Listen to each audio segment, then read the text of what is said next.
there's a good chance that this is going to be a long afternoon, so we might as well I guess that answers that. get started. Okay, first of all, I would like to welcome everybody here. Can you hear? All right. I'd like to welcome everybody here, and we appreciate your coming out, and that includes those people that are in the gallery to observe us at work. The first thing on the agenda that we need to tend to has to do with the approval of the minutes of our October 22, 08 committee meeting. And if you all have read those and have those handy, we can move on through that part of the program rather promptly, I think. Does anybody have any questions or any comments to make about those minutes? If not, then let me ask if I could have a motion to approve the minutes. So moved. Okay, by Bob Wingo, seconded. Second. By Brenda. All in favor? Aye. Okay, the motion carries. Now then, we're going to have some comments from the Deputy Commissioner, and he's going to give us a report on agency loan programs and quarterly financial reports. So I'd like to ask Arturo, if he would, to introduce the topics for this meeting report. He will give us some background information and introduce the presenters. And this item requires no action at this point. Arturo, if you would, please. Thank you, Mr. Chairman. As customary at the AOC meetings, we provide a report on items that the chair or any of the other committee members express an interest in. And this month, Mr. Hinton asked us to do an update on our loan program. And I think this is timely for two reasons. One, I think we need to bring you up as to where we are with our loan program. And later on this afternoon, you will be considering two items that relate to selling bonds for our loan program. So I have asked Dan Weaver and Patrick Kershaw to present the loan program update. After they get through, I will ask Susan Corrine to present the quarterly financial report that we present on a quarterly basis. So at this point, turn it over to Dan and Patrick.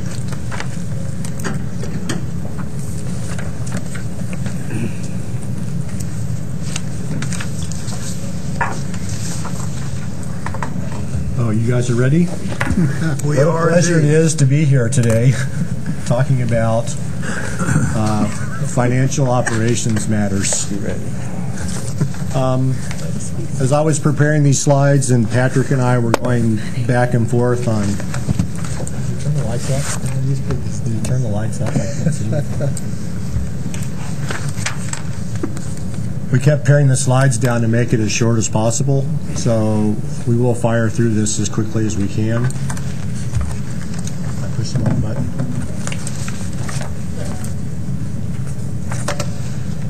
So in summary, what we're going to go through today is to talk about our current cash position as you're reflecting on the bond proposals later this afternoon. We wanted to kind of just give you a little snapshot of where we're currently at.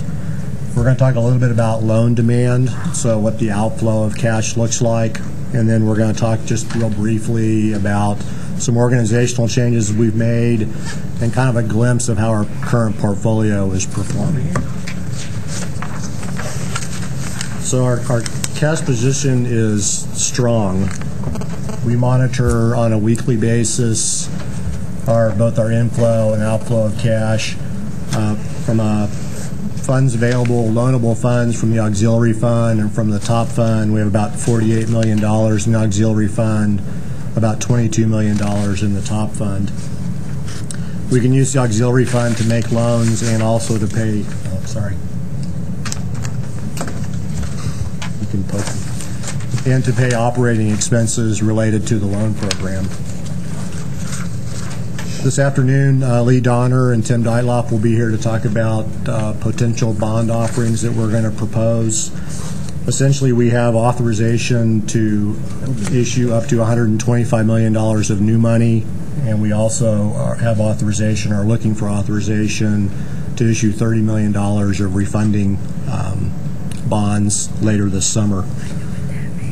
Just to kind of a just brief comment, Be On Time right now is self-funding from tuition set-aside funds and from general revenue. When we started Be On Time, we used Sense and Hazelwood funds in order to seed Be On Time program. So currently it is self-sustaining, and we don't use any bond proceeds to make Be On Time loans. And feel free to interrupt and ask questions if you'd like. You did it?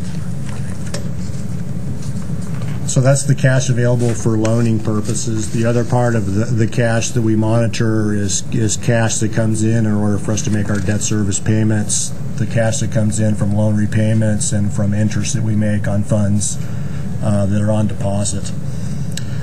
Currently, we're expecting about $78 million in repayments this year. I keep looking at the horizon, expecting that number to go up, and every week I'm a little disappointed is too strong of a word, but I keep expecting more money than we currently get in. And I think probably the biggest explanation for why that number isn't trending up is the fact that we had such a large consolidation of our loan portfolio between 1999 and about 2003, where a big chunk of our Stafford or our federal portfolio was consolidated out of the coordinating board into loan consolidators. So that expected revenue stream that you would have normally expected from the loan program is essentially we forward loaded it and we got all of our money up front, so we're not getting that money now. So it's really put a damper on our ongoing annual repayments that we should be expecting to get right now. The good news is that mass of consolidation payments, if you track how much we're short over the last 3 or 4 years, we're getting to the point where we've made up that dollar difference. So from a going forward perspective, we would expect our repayments to start tracking more along the lines of what we would expect them to be, and the expectation is that they're going to start trending up over time. So that's a good part. Along with this, we have our money currently in the pool of funds at the comptroller. I don't know if you follow interest rates. We put an interest rate chart on the back of this presentation. I didn't want to spend a lot of time looking at it, but if you want to look at it later, or you might have questions for other folks that might be here this afternoon, I'd recommend that you ask those questions. Interest rates are going down. Our interest rates are going down.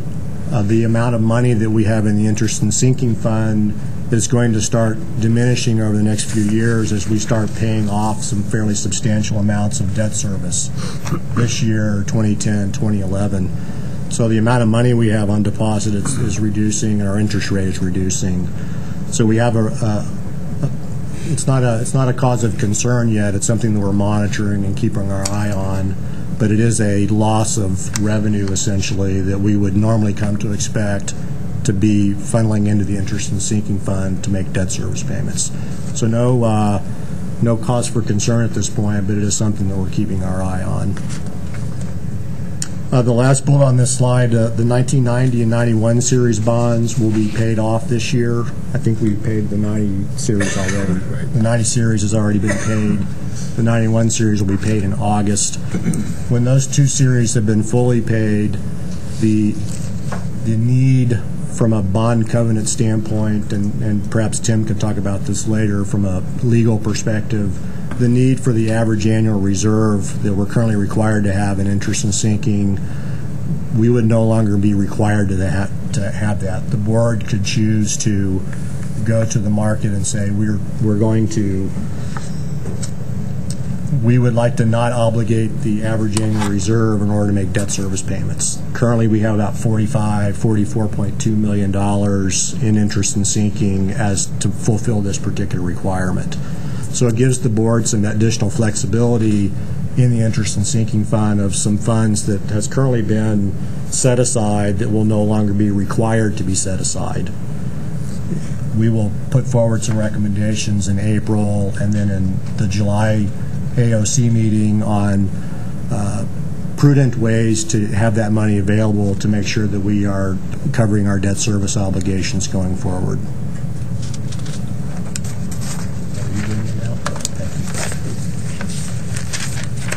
And next topic is loan demand is flat, which is a little bit of a strong word. I've wanted to revise that one since I put the slides together, but it was a little bit too late.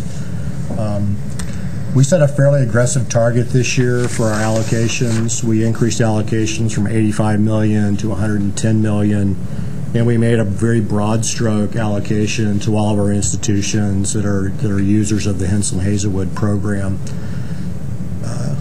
The market was very topsy-turvy last spring with the federal loan program being into question of whether there was going to be funds available, and the coordinating board essentially marshaled all of our resources so that we would be able to stem the tide if it should come to bear that students weren't able to get loans.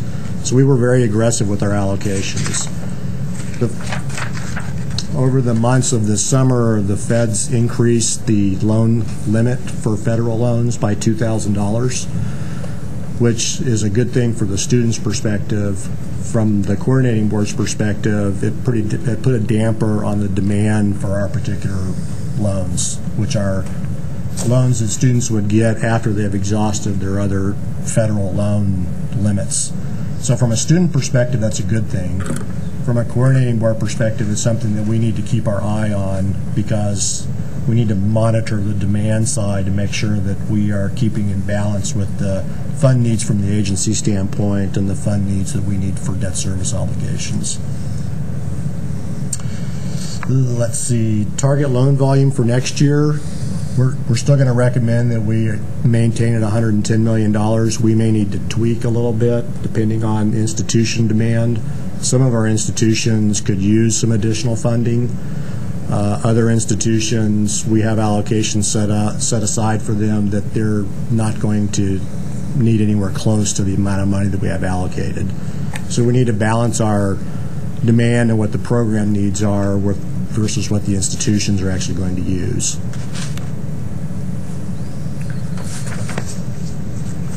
The last slide I have is called, very appropriately called, Organizational Stability is Beginning to Materialize. You can interpret that in a lot of different ways. It almost seems like ancient history when we talk about loan conversion in fiscal year 2007. A lot of times we like to forget those years, those days. The good news is that we've rounded the corner from an operational perspective. We had a fairly major reorganization in June of this year. We've primarily tried to focus our staff on a couple of different areas. One, we want to focus on our borrowers specifically because they are the reason that we're here and the reason we come to work every day. We also want to improve our productivity that we have with our current staff, and then the last part is we want to look at our cash flows. Because again, we're looking at the horizon and seeing all of our obligations that we have, and it's all the money that's going to be coming from our borrowers in repayment. So those are our specific focus areas. From a staff standpoint, we've kind of pared down the areas of responsibility for certain folks so that they're very, very focused on very, very specific tasks. So that when we have staff meetings and we have our weekly reports that we look at, there's clear areas of responsibility and people have a clear understanding about what they're supposed to be doing every day. As with most reorganizations, there are fits and spurts of successes and not successes, and getting people in the right places and getting the right skill sets. And we're getting to the point where we're starting to realize some of those productivity gains. So I guess I'm excited from an organizational standpoint. We're past a fairly major hurdle. We're still working like crazy, but we're much more comfortable in how the organization is structured. Just kind of the last bullet point is some general comments. We've been tracking the portfolio for the last year and a half to see if there's any economic issues that are becoming apparent with our particular portfolio. You know, are our borrowers defaulting faster? Are they late on their repayments? So as we've been tracking these trends over the last year and a half, we really don't see there's no major time periods where the default rate has particularly grown or shrunken, grown or gotten smaller. So that's good news. The delinquency, we track 61 to 150-day delinquency rates, and they, over Christmas is a bad time to pay student loans, and we see that. But if you look at it over a year's time period, it's actually been fairly consistent over the past year and a half. So there are some good things going on, and I guess from a kind of closing comment, we monitor this daily, we monitor this weekly, we're tracking our cash balances. I kind of wish Neil Adams was here so that he could ask me how much cash we had in the bank. But we're in a fairly good, stable place from an operational standpoint. But there are some things on the horizon that we want to make sure we don't take our eye off the ball, and that's kind of the focus of our organization and the staff we have in place is to do that. Very good. Anybody have any questions or any discussion? Yes, sir. Rich. Mr. Chairman, Dan, the only thing I'd be curious in the next meeting, and maybe or whenever you think it's appropriate, I think your comment that somewhat got my attention was, and I think it's good too, because we've seen the federal loan limit raised, but that whole issue of, at this point in the year, we've probably got a lot of loans that we're going to make out the door, and that's $71 million, I would think. How much more? If you look at our goal of $110 million, what do you think will be our year-end number as of August of 2009? Yeah, we pulled these numbers on Monday, and I guess I'll point out there's another 2-page that's on top of that. That's kind of where we're currently at. Well, my question really is that gap you're talking about, and it's that gap between debt service and what we've got coming in, and if we see volume coming down precipitously, and we're also reading in the, depending on what comes out of the federal stimulus package about, additional money coming into education, which might bring this number even down further. So my question is making sure we just kind of keep an eye on that gap.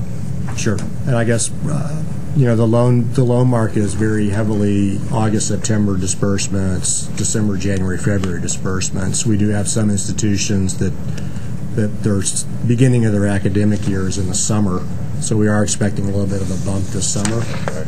Functionally, though, the bulk of our lending year is over, so we'll pick up a little bit more of the $71 million. We've tried to put some additional funds out to some specific institutions that have a need, but for the most part, for this current fiscal year, those are kind of few and far between. And I guess one point I didn't make earlier, there's a balance between the public institutions and the private institutions. When we get into these kinds of time frames, the independent colleges and universities have historically had a higher demand. Then we get into a little bit of a balanced perspective of where do we want to loan money because we have money to loan, or do we want to loan money targeted towards public institutions first? And last year we went through a fairly extensive evaluation of who are our borrowers and what institutions do they attend. And we were trending towards 50-50. And last year the decision was, well, let's go 55-45, public institutions, independent colleges. So if I'm putting more money out to the market, it's going to, the people that are going to use the money are independent universities. Again, that's not a bad thing. It's just something that the board needs to realize that's the tip that you're going to go. So the students we're going to lend to are going to be at independent universities. Dan, to your point, if I may, as to where the money goes, the private institutions, if we get funds to them, where does it go in the private institution? I've kind of gone along thinking that they were self-sustaining, but I know that we put some money in somewhere along the way to help with needy students and minorities. This is something completely different. These are loans to students. To students? Yes. Okay. I wasn't sure how that worked. Any other questions? Okay, then we'll move to the next item on the agenda. Thank you very much, Dan. Number 4 is auditing. We have one more report under the Deputy Commissioner's report, and that'd be Oh, yeah, it's quarterly financial report. I'm sorry. My mistake. I think Mary Lou was kind enough to place one of these at your places before the meeting started.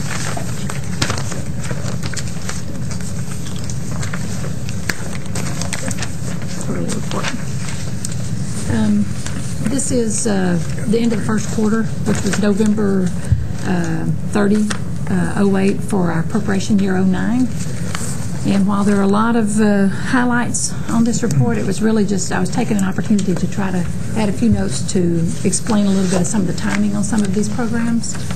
But overall, in looking at where we are at the end of the first quarter in relation to these balances and in talking to our program staff, I would say we're where I would expect us to be at the end of the first quarter. I'll give you a few minutes to kind of review some of those. If you have additional questions, I'll be happy to try to answer those for you.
I can also leave it open-ended. I'll give you a chance to digest it, and you can always come back to me with questions at any time. Susan, the one thing I'm looking for is the $100 million in incentive funding. It's not actually in this part of our... Well, wait, let me see. Oh, I apologize. B112. Yep, I apologize. That's the B112.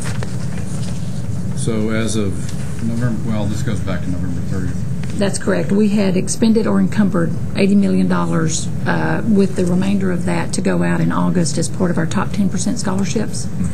So the money to the school has all gone out, Fred? That's the question. The $80 million. Scholarships are going out between now and August. We're just now taking applications. That's correct. It'll be really closer to August. And what happened to $200,000 of it? $200,000 was for administrative purposes. Agreed upon by the affiliated partners to cover operating expenses for the top 10% program, essentially mailing, programming requests, administrating, the cost of actually doing the top 10% program. The scholarship. I got you. And if you recall, this is 09 money, so it has to be awarded before August 31st. And so we are in the midst of that campaign that Dan mentioned, notifying the schools to get us the names and notifying the students that the money is available, and need to make sure that we get it out before August 31st because of the allocation. Is there a cutoff date for accepting the scholarship applications for that $20 million? Yes. Is Lois here? She's handling this for us. Lois? Thank you. Good afternoon. We set a cutoff date, we set a priority date of April 1 for students to have a completed error-free FAFSA. So there's a short timeline this year. Error-free FAFSA. Yep. It's not an oxymoron. Not going to comment. Good answer, Lois. Thanks. Thank you.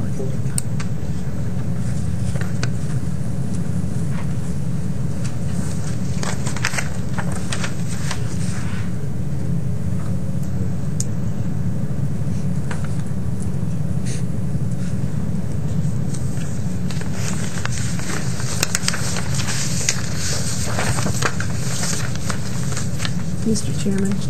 Mr. Chairman, Yes, ma'am. may I double back and ask Dan a question? Sure, you surely may. Dan, we probably don't have any flexibility in how we package those Henson Hazelwood loans, do we? Flexibility? To make them more attractive? We don't package the financial aid officers package. Yeah. Essentially through our, if you want to, the way I think about it is, grants, you get all the free money first. Right. Students want to get a subsidized Stafford next. They want to get an unsubsidized Stafford next. Yeah. And then if they have any other need, then they need to go elsewhere, and we are the elsewhere. And it just is what it is. And it is what it is. But Okay.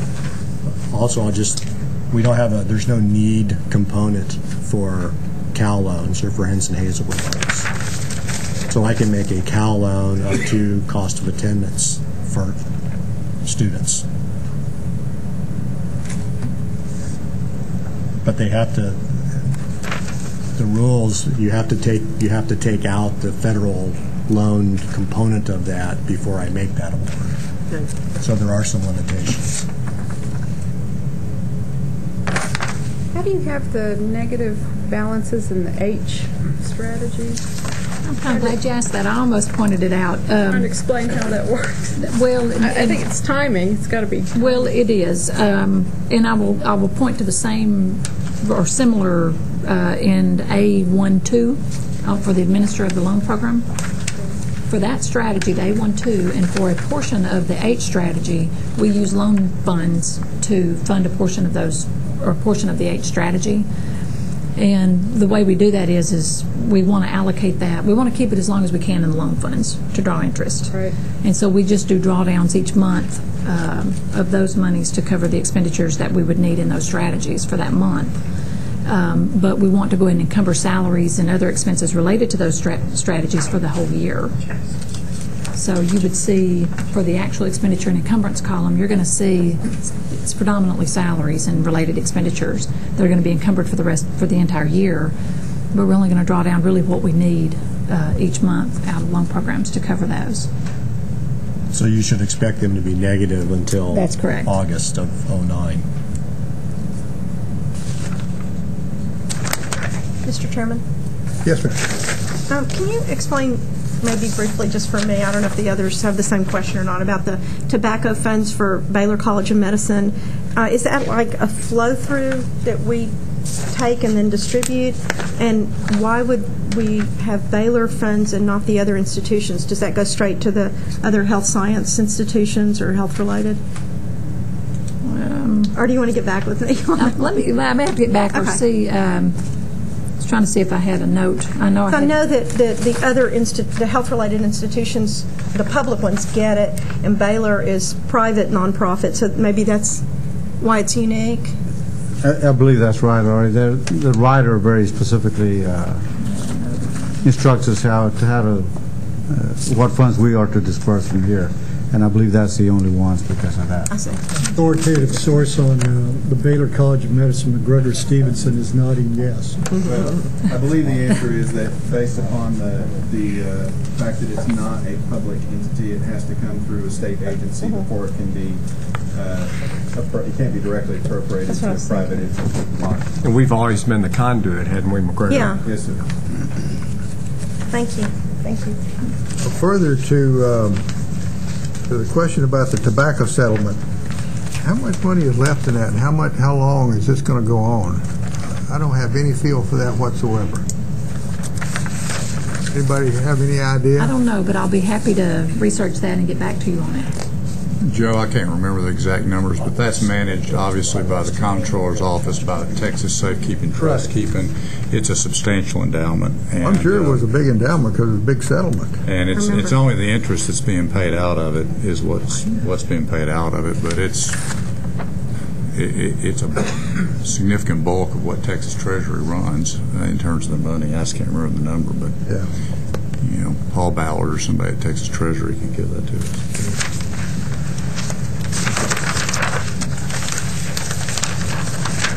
Any other questions or comments? Okay, are we ready to move on to the next item? Yes, sir. Okay, next item is auditing. Consideration of approval of internal audit report on the college access loan program. Arturo, this is over in your bailiwick again. This one, actually, Tony Tegby will present the audit report, sir. Oh, okay. So your name.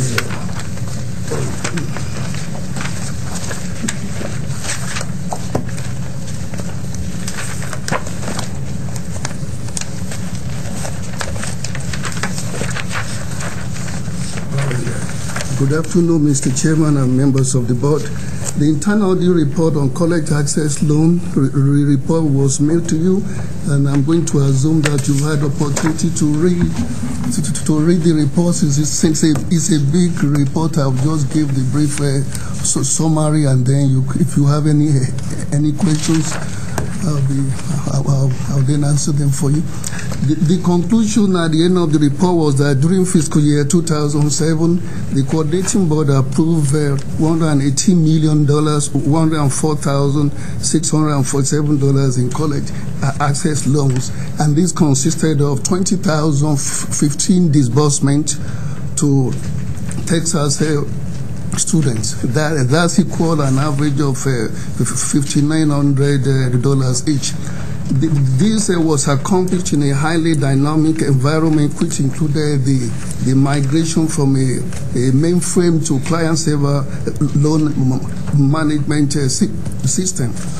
Some improvements was identified in the areas of fraud prevention, compliance with established status, policies and procedures, loan operations, and the information technology.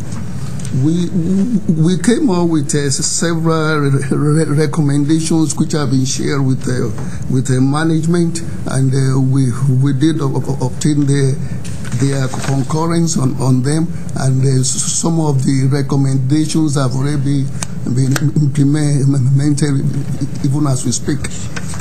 And I should mention that the audit crossover to fiscal year to 2007 and to 2008. So our testing included some loans which were in the old Bull mainframe, and some which were in the new client server environment. Tony, could I ask you a question, please? Sure, sir. On this first item under your summary of observations about fraud prevention controls within the loan processing operation should be strengthened.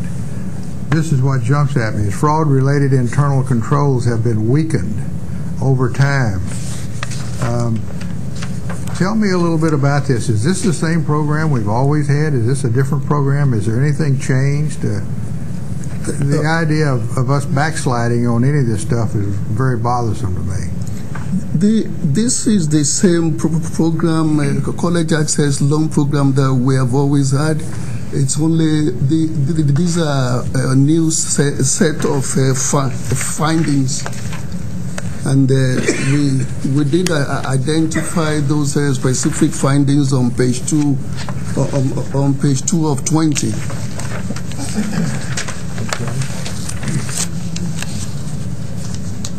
Tony, I think, and I did read through all this week. Believe it or not, I know that sounds strange, but I did. And there's several responses in here, whereby, for instance, on page 3 of 20 on management plan action number 1D, where it says that we're going to seek additional input, and some of this was seeking additional opinions from the office of the AG. There's 2 or 3 situations there. I think my key question to you, Tony, from the standpoint of your role is, one, are you satisfied with the responses that were made in this report, that management is taking the efforts to correct any of these deficiencies? I am satisfied with the responses. in fact, when we did the audit, some of the recommendations were immediately implemented. Good. And since they also went through a new reorganization, I think that must have been done around June or July of 2008. So that reorganization has taken into consideration some of the findings that are just as a result of the workflow processes, and the new management there has done a good job of trying to streamline some of those processes and tighten the controls. I agree with you. So some of the responses were predicated upon a legal opinion. It is true, but at least if they are going to change anything, we want them to be within the confines of the law. So what I'm hearing you say is that you're satisfied with the responses that were made to this audit of the CAL program. Yes, sir. And number two is are you satisfied that now that sufficient internal controls are in here, that the sufficient adjustments have been made for any of those areas, Joe, that you had expressed any concern, whether it was the fraud prevention controls, whether it was non-compliance with statutes? And I think, because I don't want to speak for the rest of the board, but I read all this, and I will confess that I probably don't understand everything, so I'm looking to you as being a reporting line to the board to saying that you're satisfied with the responses that you've given in here. Yes, I am satisfied with the responses, but we will do a follow-up audit within the 6 months or a year, and in order to confirm that they have actually implemented those recommendations. Thank you. That's the same questions I asked. Yes. And Mr. Chairman, if I may just follow up on that. The reorganization that Dan talked about in his report on the loan program is the same one that Tony is talking about now. And when we presented this, when Tony presented this to the commissioner, he had exactly the same questions that Whit and you have brought up, Mr. Chairman. And we are satisfied also from management perspective that a lot of the items that showed up in this audit, which was done before the reorganization, are now being addressed by the new reorganization in the loan program office. So I just wanted to make sure that was thrown in there. Okay.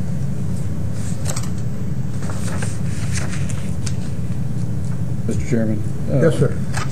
Of the 4 actions on that first observation that we're discussing, 1 was complete, 2 would have been finished by year end. The only one potentially still open is item 1C, which was looking at the cost benefits of verification of reference information.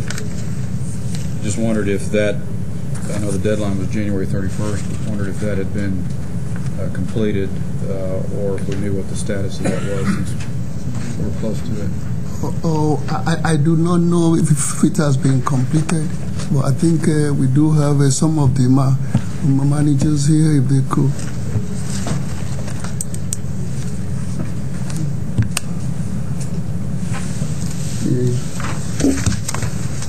Number C. Hello, my name is Kyle Kelly, and I'm the Director of Support Services for the Loan Program Operations area. For number 1, for the one that you're questioning,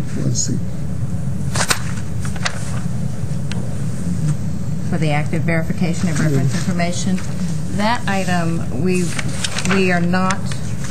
have not yet completed it. We still have a couple of days left until the end of the month. But we are in discussion as to, is that going to be a cost-effective way to address the particular risk associated with not verifying references at the time we receive references from borrowers starting as early as their freshman year. Every time they apply for a loan, they provide us references. Or would it be more cost-effective and resource efficient to address the risk a little later when they're closer to graduating or closer to leaving school and actually needing to go into repayment in order to determine do we have good information on the borrower? Are they, is the cosigner knowledgeable of the loan that they've co-signed on? Because references, for example, with a freshman that is coming in and they put references down, it may be a good friend of theirs. By the end of their college career, they may no longer be good friends. They may not be in touch with each other. So to verify those references, we have to look at, is that the best time to do it, or is it better to actually talk with the borrower closer to when they're getting ready to leave school, graduate, and move on, such that their loans will go into repayment. So those are some of the discussions that we're having on that. But we actively do appreciate what the auditor's internal audit team brought to our attention for the system that we had in place at the time, and we're also taking those observations to our new system that we've migrated to say, is this still a risk? And is this risk, is it a small risk or a large risk? How do we mitigate it, or how can we directly implement the recommendations as were offered to us? Mr. Chairman? Yes. I guess I'm confused. Why would we not want to assess what the risk is on the front end of the loan process versus the back end of the loan process? From my perspective, that's the right question. I don't know. I mean, it would just seem to me that it would make more sense to find out, do we really have a viable opportunity to recoup the funds, especially if someone's co-signing, or even if they're signing for it themselves? Well, then the next question follows is, how do we know that it's their signature if it's not notarized? That comes up further on down the page. The lack of a fraud statement on the documents that they sign. We don't have a fraud statement or something that... When we went back and looked at our documents, there was not a specific fraud statement on there. We are in the process of revising our forms to put that on there. Well, Cal, should there be? Yes. I remember my whole life, every time we did something like this, you had to sign a statement. Yeah, there was not just a specific fraud statement. There is the acknowledgement that what you're agreeing to, that you understand what you're agreeing to, that what you're saying is true and correct, but there was not a statement that said, that if anything's fraudulent, it would violate a certain statute or rule or law. And so we're going to be specific, and we're going to mirror some language with the federal loan forms. So that's in process as we speak? Process. So then the next item, the question I had was about the notary stamp that comes with the applications and so forth. We don't do that now? We don't do that now. We made a change to that probably about a year ago, and I think Lisa Mahler's here. She can give more information on that change. But through some informal discussions with the State Auditor's Office and discussion with the AG's office, it was determined that the preventative aspect of that and the collecting on the money was not there, and Lisa, if I'm speaking out of turn, come up, but was not there, that the need for the notarization was not seen as the occurrence of the notarization was not seen as a fraud deterrent. And we did go through, and this is one where the response is we need to talk with our legal team again, because it went through, we talked with our legal team, we got this information from the external parties who often have to pursue legal action on defaulted loans. And that was the decision made at the time, to no longer require that. And that's where Tony and his team are seeing that as a weakness in fraud prevention controls. I would agree. It's a weakness, for sure. The notary, when a notary notarizes something, they're just basically saying that you are Mr. Hinton. I saw evidence that you are Mr. Hinton. And so there's a good thing to that, in that they see that you are who you say they are, and it's not just someone signing a name. But in the overall, looking at the overall risk, the number of forgery attempts, I don't have the exact percentage of how many cases we receive a year of claims of forgery, but it's a very small percent of our population. And so is there a better way to determine the identity of the cosigner through our active verification, or do we rely on notaries who could be in collusion with the cosigner or collusion with the borrower? And so that's what we're evaluating on those. But we do need to go back and revisit that. Well, I'm glad you're going back and revisiting these issues, because it seems to me that there's just some good business practices that could be applied here that would be useful to us. Sure. Right, we do agree with that, and we pretty much throughout our responses to this audit agree with what the auditors had to say and are moving forward within our new system, the migration to the new system, and our new organizational structure to identify the internal control structure we need so that the risks are minimized, or if there are risks, that they're minimal risks and that the impact is not a significant. Because in managing any operations, you're going to have some risk, and some of them can be deemed acceptable risk. Oh, maybe I'm being too picky about this, but what is the definition of minimal risk? Looking at the frequency of occurrence or the dollar impact of the risk being realized. Yeah. Pardon? Minimal acceptable risk. And I know that's a that concept you don't want to hear. I do know when we were working with the Crawfords, when we were going through the enterprise risk management process and their methodology, there are some risks. Even the Crawfords would say there are some risks that you, as management, they're going to be there. It's inherent with the business, and then you need to look at how do you mitigate those risks. How much impact do they have? What is the likelihood of their occurrence? And you do have those kind of analysis, because I understand risk management fairly well. Yes. Mr. Chairman. Yes, Leanne. Is there a procedure in place whereby the cosigners are re-verified at the end of the loan, or is it just up to the borrower to notify you if a cosigner is deceased or changed their mind? With and sometimes a cosigner might want to change their mind depending on the borrower's actions in the future. But the process we have in place now, because we've gone to an electronic application intake and processing system, is that the cosigners come in as a separate entry point into the system to cosign after the borrower provides contact information for that cosigner, so that they come in to our system. And then when the borrower is approved and receives the loan, the cosigner is notified. They get a disclosure statement as well saying, that this loan has been approved and is going to be awarded, and this is your cosigner copy for your records so that you have information on that. So active verification of someone in our area calling up the cosigner and say, do you know what you signed? Are you in agreement with this? And, doing it independent, we do not do that. Yeah. Keep in mind that all cosigners also go through a credit check, and all of our borrowers go through a credit check. There's driver's license verification. So there are, within the current operation, there are a number of hurdles and hoops that borrowers and cosigners have to go through that are outside the normal coordinating board operation, but we take the information that comes back that says this is a credit-worthy borrower, they have a credit-worthy cosigner, we've got validations of, in order for them to get that, they have to have a valid Social Security number. So there are a number of ways to mitigate compensating controls. Thank you very much. The reason I ask the question, though, is I'm trying to figure out. The only reason I can see for you to do the check later would be if the cosigners had changed. If you're talking about how cost efficient it is to do in the first instance of the loan, as opposed to later, like their senior year. What I was talking about there were reference information. We collect just information from the borrowers on people who say they will know that borrower, know where they live after they leave school. So every time a borrower makes application, we request 2 references. And we just what we're building with those references is a contact pool. Yeah. And the references are different from the cosigners. So you're just talking about checking the references. Mm-hmm. One of the internal audit recommendations was to check each and every reference we collect to make sure that they in fact do know that person.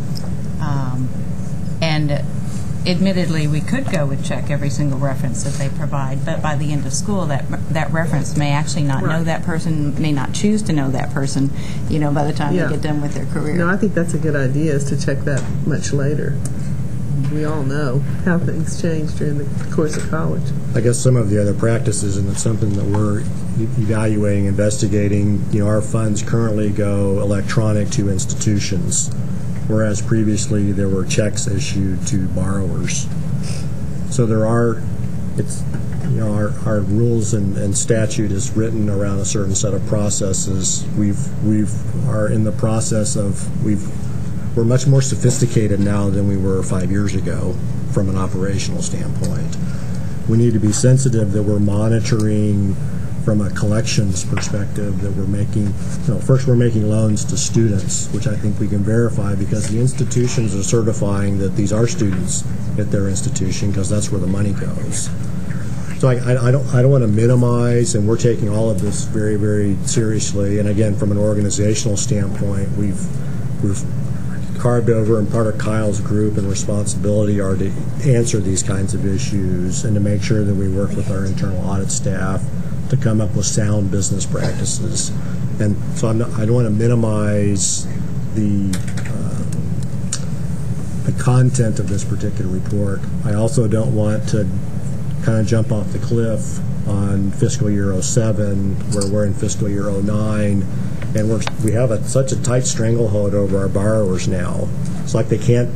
I'm worried that we've made it so hard for them to borrow that they don't come and borrow money from us anymore. Well, and I was going to make a point about the requirement for the notary. If I'm recalling correctly, we started looking at that policy because we received so many complaints from institutions and students and their parents that this was something that slowed down the process. So we consulted with our attorney that represents us in our litigation cases at the Attorney General's office, and in fact, the dozen or so cases of claims of fraud that occurred before we had some of these procedures in place, where we immediately notified co-signers as soon as the loan was disbursed. We didn't used to do that, and in those cases that were turned over to the state auditor's office for investigation and possible referral to the district attorney's office, they found that the chasing after the notary was very ineffective and didn't lead to any, it didn't lead to any good results. But when we consulted with the Attorney General's office that represents us in our litigation cases, he agreed that he didn't feel that it was an effective tool in pursuing collection. So we also consulted with our general counsel here, and they concurred. Excuse me. Go ahead. Brenda, you. Getting back to your statement, we may be making it so hard for them to borrow they may not be borrowing. Can you elaborate on that? Sure. Last year our loan volume was $101 million. This year we're on track for $71 million. One of the first entrance points within our online application process is the borrower goes through a credit check. So I made application, I submit my driver's license, they go through But this is different than what they've had to do in the past? Correct. We have online credit decisioning, so it's real-time credit, so they immediately get a response back of whether they've been approved or denied based on credit. So the current borrowers, most of our borrowers are 18, 19, 20-year-olds that don't have credit. Right. Most of our borrowers get denied because they don't have credit, and they have to go the route that if you want a loan with the coordinating board, you have to get co-signed. Okay. So right now, we have thousands of borrowers that get to that point, and then they never come back because we've functionally, with the controls we have in the system, we've scared them off. And we don't, going forward, we're making some changes in how that messaging comes across, because an 18-year-old shouldn't expect to pass a credit check and meet our credit standards, because they're not insubstantial. Did that make any sense? Why would we have that? Yeah. Why would we have such a thing? What can we do about this, if anything? Well, we're working on the messaging, because it truly is it's a sequence of events that has to happen. But the message to student borrowers is, if you're a 19-year-old, you're going to need a co-signer to get a Cal loan from the coordinating board. Previously, all of this was done on paper. Now we're automated. But it was still a requirement. Sir? It was still a requirement as a 19-year-old to have a co-signer. Yes. But now it's done automated, in an automated process now, that frightens them away because it's automated, or they can't find someone that's willing to co-sign for it? Well, I think it becomes very apparent, though, that they get an immediate response back that you've been denied credit. And the message that you need to go find a co-signer, I'm just giving you data. The data suggests that borrowers, when they get to that point, they go elsewhere at that point, or they go nowhere. We're working on it. That's kind of a marketing messaging perspective more than anything else. Lori? Could a marketing perspective also be that if you do get a line of credit, that when you graduate, that you will actually have built up a credit rating of your own? I mean, could it be told to these students that if we give you credit or give you the loan, that this is in fact to your advantage, because then when you apply for whatever other loans, a car or whatever, you will have established credit?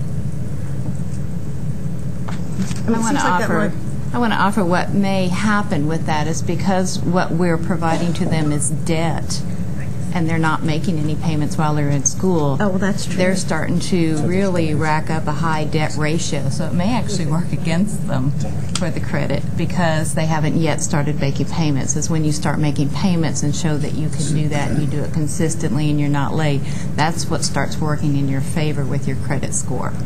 But as soon as they start a job or start trying to, get an apartment or get utilities or whatever, they have that. They have that. It's debt, but they will have been started.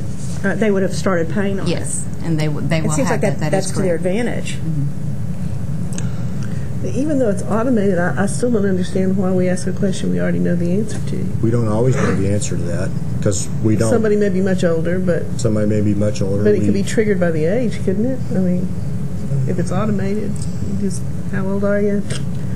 Go straight to get. I would not want to discriminate against a 47-year-old. That's federal lending violation. And I do want to offer also what Dan said is there may be an interaction effect going with the economic downturn that's happening. That where in the past co-signers, no problem. The economy was good. Graduates are going to come out. They're going to get jobs pretty certain. But now what may be happening is the borrower. They know going in they don't have credit. They haven't established credit. But they're not as able to find willing co-signers who are willing to co-sign on that note because the co-signer is concerned also about the impact to their credit score and what their current economic situation is, employment status and whatever. So we may all be these seeing machinations that we're going through here to make these loans, are we keeping track? Do we have an inventory of who these people are, where they are, how we find them, so that we don't wind up in a situation like we were a couple of years ago where there was like $146 million worth of loans or something out there that never been paid and nobody could find them or to try to collect or whatever. Now, that problem I think has fairly well been solved because we have somebody working on that now. But it seems to me that it's pretty critical that we keep track of where all these people are, regardless of what the paperwork is. Let's set that aside for a second. I think we still ought to know exactly where they are, who they are, and you can punch it up on that system right now and find out what's happening.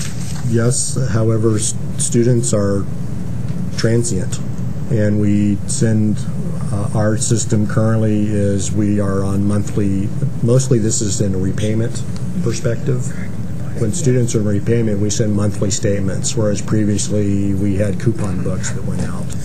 So every month, borrowers get, your loan is due, and we get return mail, and we have a group that's dedicated towards working, the return mail queues. So we get a return address. This person's no longer at this address. We have staff that go find those people. We're also in constant contact with the co-signers throughout the. Much to their chagrin in many cases. Yes, sir, Trey. Well, I guess I'm confused. Do we need to make it harder for students to get loans or easier to get loans? Because I hear what Tony's saying, and I hear Dan what you're saying, and I think sometimes they don't really reconcile. And so, we want to make it easy for students to make loans. We also want to make sure that those students are students, and we want to make sure that they're going to pay us back. Right. fundamentally, we're loaning the state's money.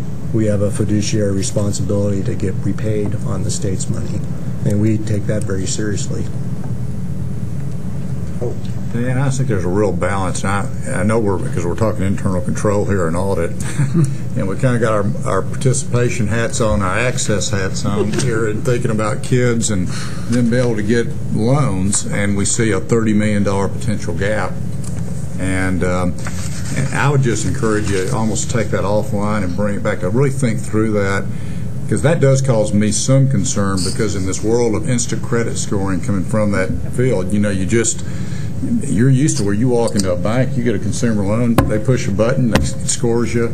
Do you have the loan or do you not have the loan? And that's what the system we have now is. And so, and you are right. If somebody doesn't score out, they're not coming back to your bank. I mean, they're walking out and they're not going to be back.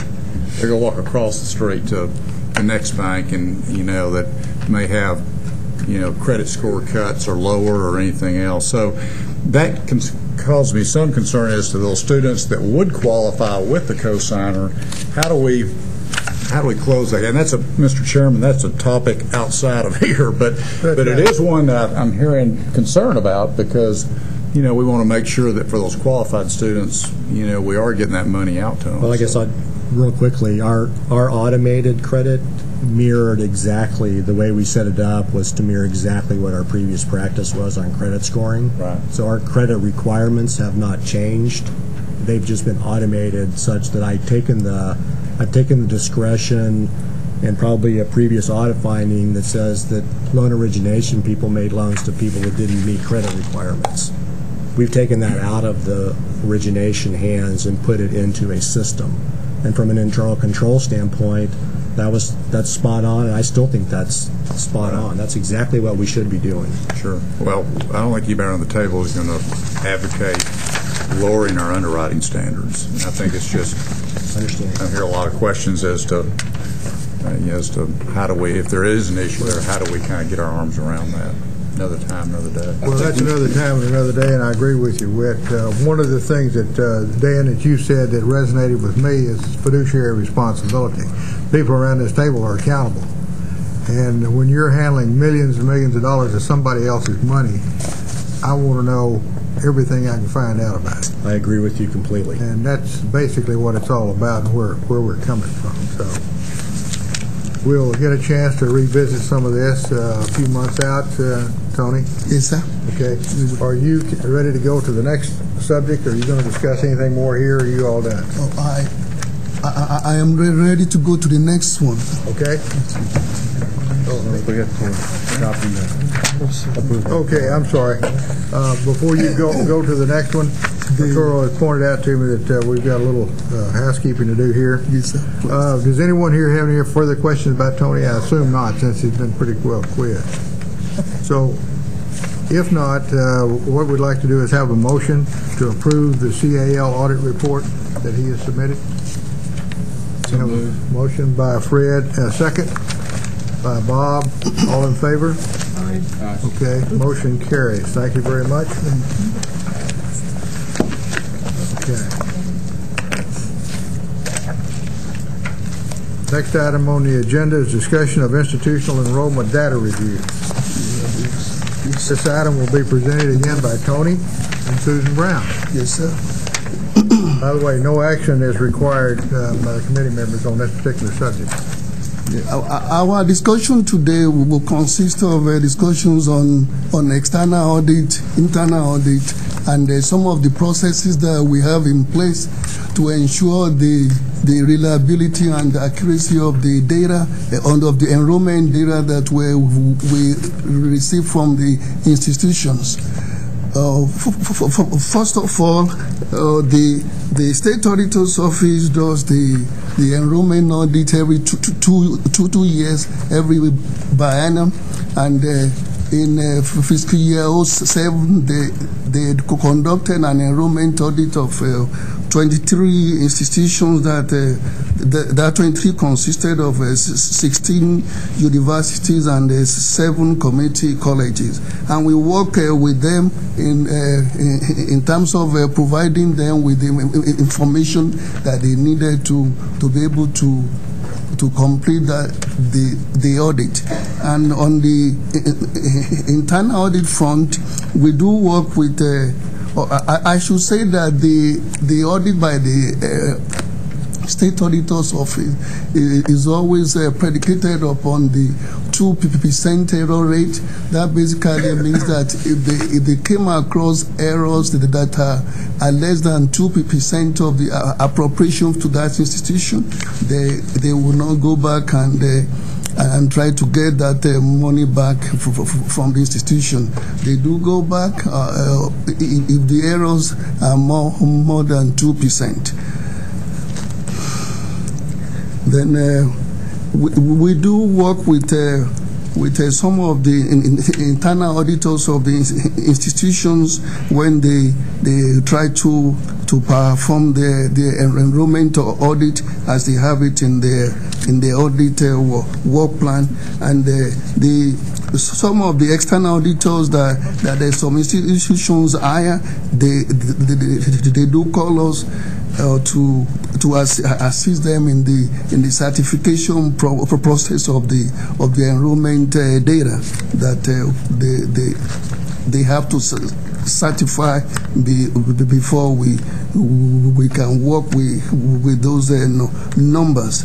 And at the coordinating board, our own internal audit the department, we work closely with the staff of planning and accountability, which is Susan Shop, in order to identify some unusual trends, because we do know the average enrollment growth. When you look at the spreadsheet and you come across an institution with some spikes, that normally raises some red flags. And of course, we do conduct our own risk assessment every year. In fact, we just completed the risk assessment for FY09.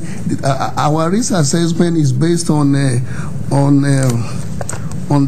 risk factors of the enrollment number, the financial aid expenditures, reporting issues, coordinating board audit issues, the state auditors audit issues, and of course a fraud, incident of fraud in that institution.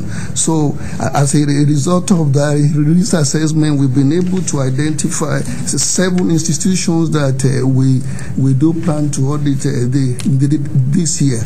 Those 7 institutions consist of 4 2-year institutions and 3 4-year institutions, and we do work with the State Auditor's Office in identify those institutions, and also because we do not want to be at the same institutions at the same time that the state auditors are there. So I will ask Susan Brand to explain those processes that they do go through in certifying the enrollment data when they receive them from the institution. Thank you, Tony. I'm going to go over just very quickly some of the edit checks that we do. We have actually various levels of edit checks. We have tolerances on the data that they submit. Each data element has automatic edit checks through the computer, where if it's over a certain amount, it kicks it out either as a warning or as an error. And the institutions are required to resubmit their data, look at it, verify it. We have data analysts downstairs that help them identify where those issues may be occurring. That's one level of edit check. The next edit check we do is we also look at a comparison between last year, what they reported, the total number last year and the total number this year. If there's a variance of over plus or minus 10%, then we actually call the institution and we talk to them. We say, why did this happen? For an example, Lamar Institution had a huge increase this year. Well, when we called them, they also implemented a new master's level teaching program that accounted for an online teaching program which accounted for that increase. So what we do is we go back and we ask them. If they don't know, then we say, you need to look into it. You need to give us a reason. You need to give us a reasonable, a reason and why you've had this much of a variation in your hours or your enrollment or your degrees awarded even. We look at all of those factors. So that is the second level of variation that we look at. We also look at as things come up and we start comparing. We combined reports, and sometimes that will show us errors where they haven't reported things correctly. If you look at persistence from year to year, and we've done this a few times where all of a sudden they have a 0 persistence rate. Well, they submitted ID numbers instead of the Social Security numbers to us. So there's things that we do that cross multiple years and multiple reports that they submit to us. We have an automatic check on the for the student reports. They have to give us the number of semester credit hours each student is taking. Then on the 4, which is their class report, they tell us the number of students in each class, and we are able to calculate a total semester credit hours being generated. The total hours generated on the class report and the total hours generated on the student report have to match up. So that's how we do some of those cross-checking procedures. There are some things that we are unable to check unless they are raised, and as they're raised, we look at how they come across. We don't know if an institution reports a distance ed course and they will report a zip code, a 5-digit zip code. It may be a valid zip code, and until we go back and individually check each of those zip codes, we don't know whether or not they should be reporting that one. And so there's some things, but we give that information. And if it's a new zip code for that institution, sometimes we will go back and we will say, did you really mean this, or is it a different place? So those are some of those manual checks that we go in and do at the same time. So that's one of the things, some of the things we do. We also look at, we provide training to the institutions. Institutions have turnover, just like we do at the board. They have reporting errors that come from getting new reporting officials or new people. Also, when we change reports, there's new reporting procedures. We're in the process of changing our what we call the 002, which is our developmental ed report. So we're making some massive changes to be able to get better data on developmental ed. So one of the things we're doing is we're actually holding a conference, a training session. We're doing training sessions at the registrar's office. We're doing training session for the IR people, but then we're also having a special training session. We're inviting everybody into the board, and we're doing a webinar so they can't travel in, that they'll be able to look at it over the internet and then ask questions about how to improve their reporting for the 002 and that sort of thing. We also do that. We're doing the same thing on the Judy's group is doing the same thing on the URRS, which is the Uniform Recruitment and Retention Strategy. We're having training sessions on how we expect the data. That helps us with the consistency across institutions to make sure that the institutions are reporting items the same. One important factor, and this was raised in a letter that we received wanting us to look into some issues at one of the community colleges, that we do all of these edit checks and we look at all the reports not for the community colleges and the universities. One area that we do not have any jurisdiction over is for the facilities for the community colleges. So that's one area that we don't have that. And if there are issues that get raised, usually we refer those to the state auditor's office. If somebody wants to write a letter, they can write it to the state auditor's office. That is not an area that we have any jurisdiction over. So, do y'all have any questions about edit check? You were going to say something about you and Tony were going to... Yeah, Tony and I, we do work closely together, and when we see trends that come up, we'll talk to Tony about them. We look at edit checks that can be added.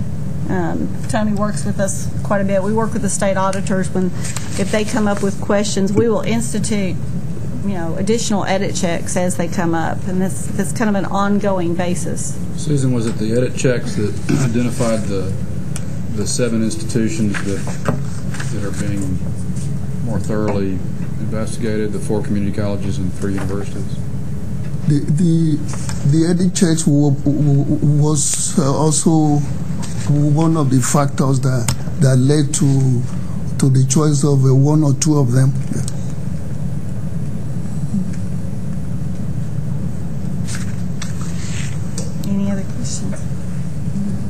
Any other questions or comments? Okay. Thank you very much, Susan. Tony. We move to the next item on our agenda, and that is the consideration of options and related cost of audit of fiscal year 2008 financial. The agenda will be introduced by Arturo, and I'm sure this will create a very interesting discussion. Arturo? Mr. Chairman, at the October 2008 board AOC meeting, the committee asked staff, through the motion that was passed by the committee, to gather information on options, different scopes, cost estimates, and related risk with the different scopes and the different options for the audit of the FY08 financials. The AOC asked for us to come back to the January board meeting with an analysis and a side-by-side comparison of the options and the scopes that we may pursue, or that the committee may consider. The committee also asked staff, through the same motion, to obtain delegation of authority from the SAO, and that delegation of authority was requested and received, I believe, in November of 2008.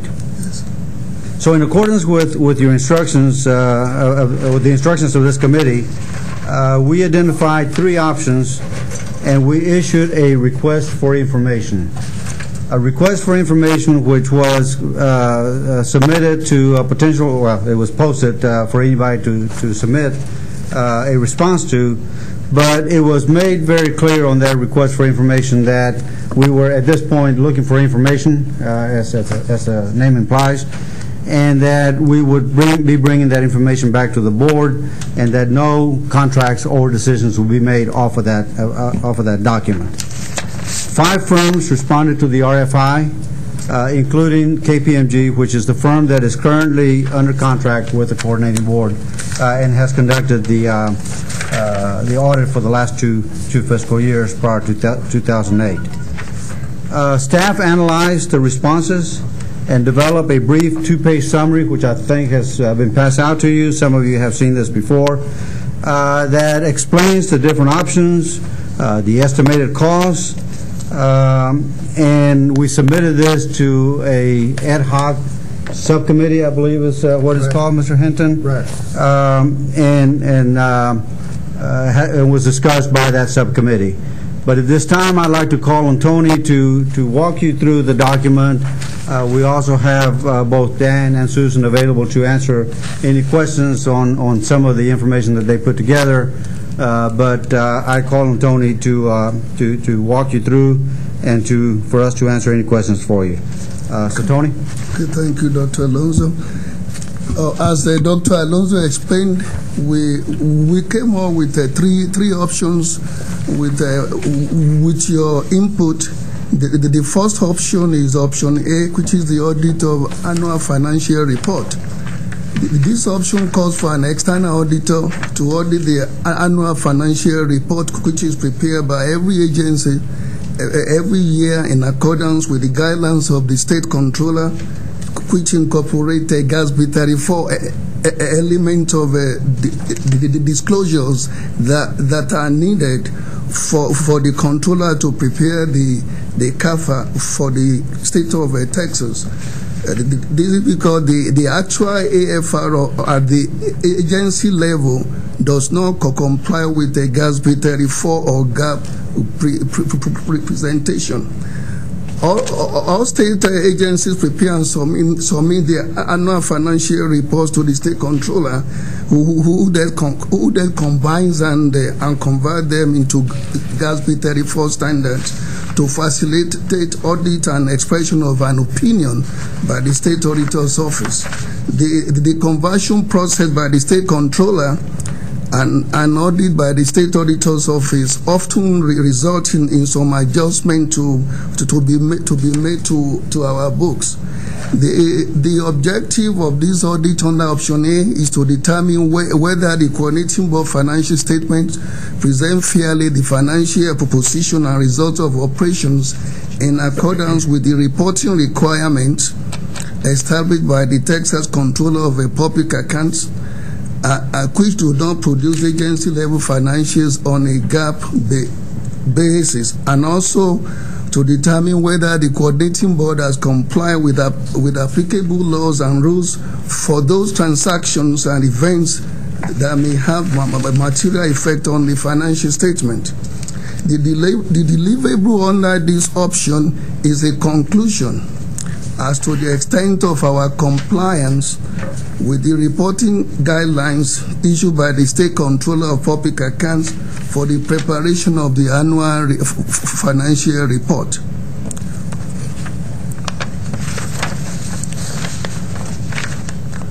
The resulting opinion will indicate that the presentation of the financial statements are not in conformity with GAAP and are incomplete presentation required by another comprehensive basis of accounting. That is option 1.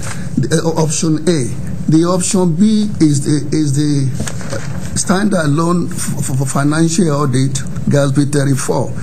The option calls for an external auditor to audit the financial statement prepared in accordance with the GASB 34 standard and GAAP. GASB 34 is a statement on basic financial statement and management discussion and analysis for state and local government. It involves converting the annual financial report into GASB 34 format with necessary adjustment being made to our books. Basically, all the conversion and adjustment done for the preparation of CAFA, the Comprehensive Annual Financial Report for the state of Texas, will be performed on a smaller scale to produce a GAAP basis financial statement for the coordinating board. This is what we have been getting from KPMG, and the objective of this audit is to determine whether the coordinating board financial statement present fairly the financial position, results of operation and cash flows, and changes in financial positions in accordance with a GASB 34 and GAAP. And also to determine whether coordinating board has complied with laws and rules for those transactions and events that may have a material effect on the financial statement. This audit results in the expression of an opinion on fair presentation of the financial statement. Option C is audit of major funds. It called for, and we identify some of the major funds as being the Career and Technical Education Grant under the Federal Perkins Hazelwood Access Loan Program, the Texas Equalization Grant, TG, Be on Time, and the Texas Grant. The objective of this audit is to determine whether transactional activities relating to major funding programs as determined by the coordinating board AFR and approved operating budget have appropriate internal controls. And then the internal audit department has conducted audit of Hazelwood College Access Loan Program, which we just talked about. We've done the TEG audit of Be on Time and Teach for Texas loans are in progress as we speak. I would like to turn your attention to the flow chart which has been prepared.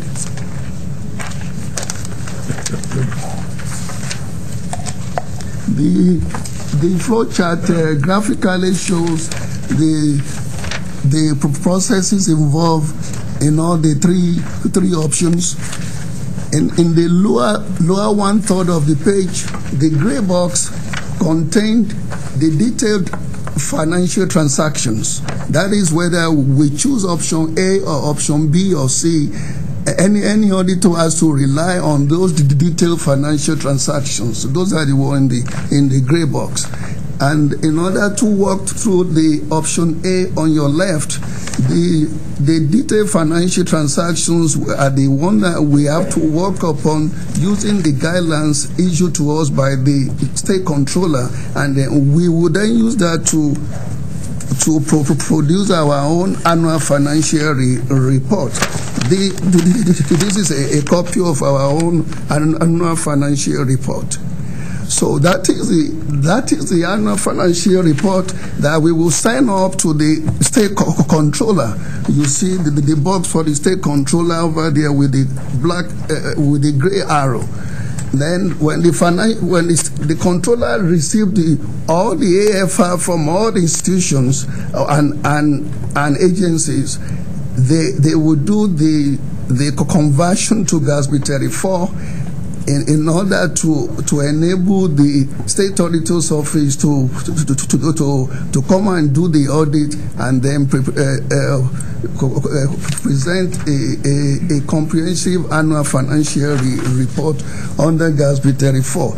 And when I went to look at this at the controller website, this is the CAFA that contains everything for the state of Texas. It is a 243-page document. So that is that process. One thing that will come out of that process is that arrow that comes down here from the state controller's office. That arrow represents some adjustment that the controller will ask us to make into our books. Then we can now turn to the right-hand side, which is the option B for the external auditor. Bear in mind that everything we do has to start with that gray box, which is the detailed financial transaction. Then we will take that adjustment that we receive from the state controller. If our choice is to do the GASB 34 audit, then we will then convert it to the full accrual. Then we will then have the GASB 34 statement for the external auditor to come and audit. And that is when they audit it, then we will get the audited financial statement, which is basically what KPMG has been presenting to us. And for option C, if the choice is to go to option C, the staff has identified those major funding that internal auditors are doing at present, except the one by federal Perkins that is always done under the A133 audit.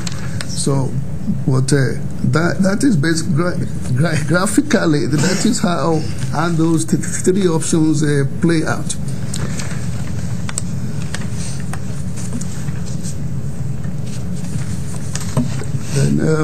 In accordance with your request, we did ask KPMG for a reduction in their audit fee, and they've been able to give us a lower rate than what they were originally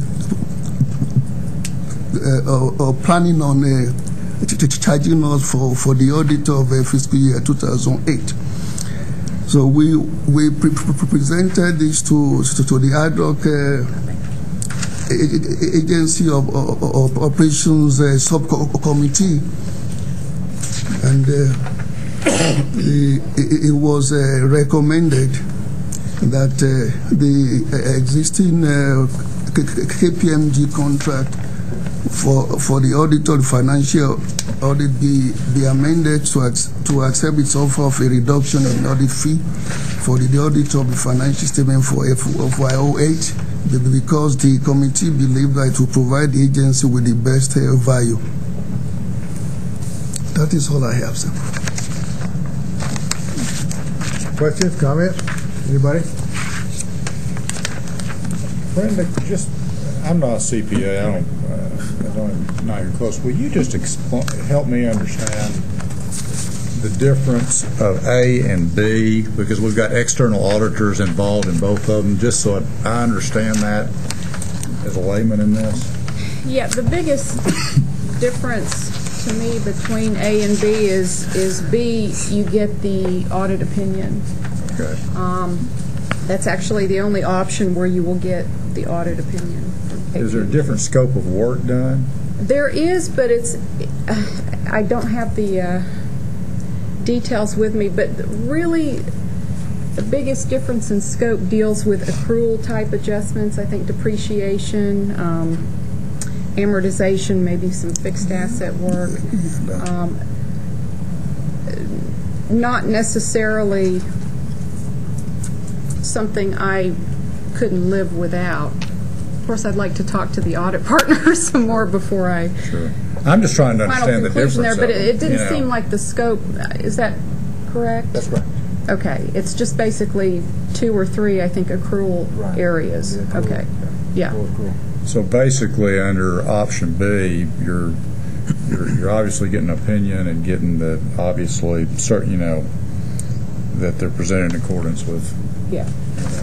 With GASB 34, basically. Right. And you've got the accounting firm from a liability standpoint, why is expressed in that opinion. I just wondered if, I'm not saying that's not important, I'm just trying to understand the difference in the two. I'm sure everybody else understands that, but I don't. So. Mr. Chair, I have a question as well. Yes, Bob. From a competitive and a comparative point of view, do we have any clear indicators as to why on option B there's up to $100,000 difference in fees? Is it senior people involved in the audit? Is it just a different cost structure? Are these New York-based firms and you're paying New York? Well, I mean, I know how it works with my firm. When you go to the big markets, you pay more. I'm not sure you're getting better service. I'm just curious. Yeah. You mean I'm sorry. Well, for example, Deloitte is $297. And KPMG is $199.5 for option B. Well, I can take a guess. I certainly can't. Again, I'm not a CPA. I'm just curious. I certainly can't speak on behalf of these firms. But, I would assume KPMG has a cost advantage because they have done the audit in prior years. And the last audit was clean and the internal control environment was fairly clean, and so they are relying on that when they budget their hours. So, if you're a new firm, you're starting new. You have to educate your staff, and you're starting from the beginning. So the scope of work is deeper. The learning curve is deeper. Yeah. So I'm assuming that's part of it. Yeah, I'm assuming that's a big part of it. I think there's a second reason, too, and I think that is a big part of it. The second reason is that the RFI process, those responders, some of them, I think, were sharpening their pencils more, and some of them were not wanting to play all their cards in this type of process. If it were a best and final offer type process, you'd probably see a much tighter range of fees. Would be my guess. Joe. Yes, sir, Bob. What was the or did the ad hoc committee make a recommendation on option A or B? Yes, we did. Okay. Let me tell you about the ad hoc committee. It was made up of Bill Franz, Tony Tigby, Brenda, Lynn, and myself. And what that little subcommittee did was to comb through those 5 different proposals. And the 2 CPAs had a field day, assessing every little item in there, going back and forth through. I mean, it was thorough, believe me. And at the end of the day, the conclusion was, and the recommendation to the committee was that we would go with KPMG. Now, there are some other things about the KPMG deal that are interesting, and Tony didn't step up and take any credit for this, but he did do some very intense negotiating with KPMG to get them down off of the 199.5. And at the end of the day, on that Friday evening that he concluded his discussions, that number was down to $180,000, which was about a $19,500 saving versus what they had proposed initially. And we also had Bill there to give us guidance on what we could and couldn't do as we worked our way through this thing. And clearly, and Bill, you step in. Is he in here with us? Oh, yeah. If I misstate this in any small way, that because we had the contract with KPMG, they knew our way around. It was a contract that had 1-year increments. Now there were 5 to start with, if you may remember when we did the original deal. And so we had the option to exercise that if we got the arithmetic right, and we were happy with the work they were going to do. And that was kind of the genesis of why the recommendation was coming forward to go with KPMG. They also indicated that they could go to work as early as first week in February. That also had some interest for us because we've been working on this whole process now for months on end. And my sense of that is that when we as a board were exposed, I thought, to all kinds of problems where we didn't have an audit underway that was really going into not just option A or C, but the Gatsby 34. And I had asked a number of people that are experts on the subject that if you had these choices, where would you go?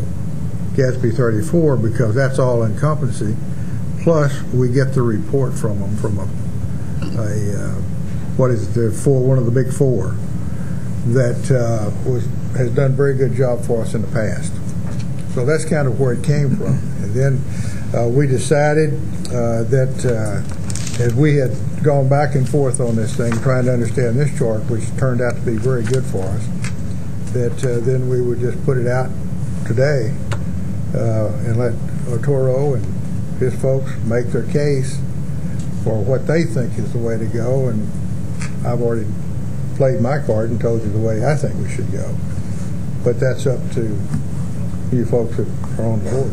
Mr. Chairman, I have just one clarification, and it's probably because of my non-accounting background. If we put out an RFI, which is a request for information, and we're making a determination based on the RFI, and there's been no RFP or RFQ, is that, I just want to make sure that I'm understanding how this works. That is true, and I believe if the other members of the little subcommittee want to speak up, they can, but a lot of that had to do with time delay.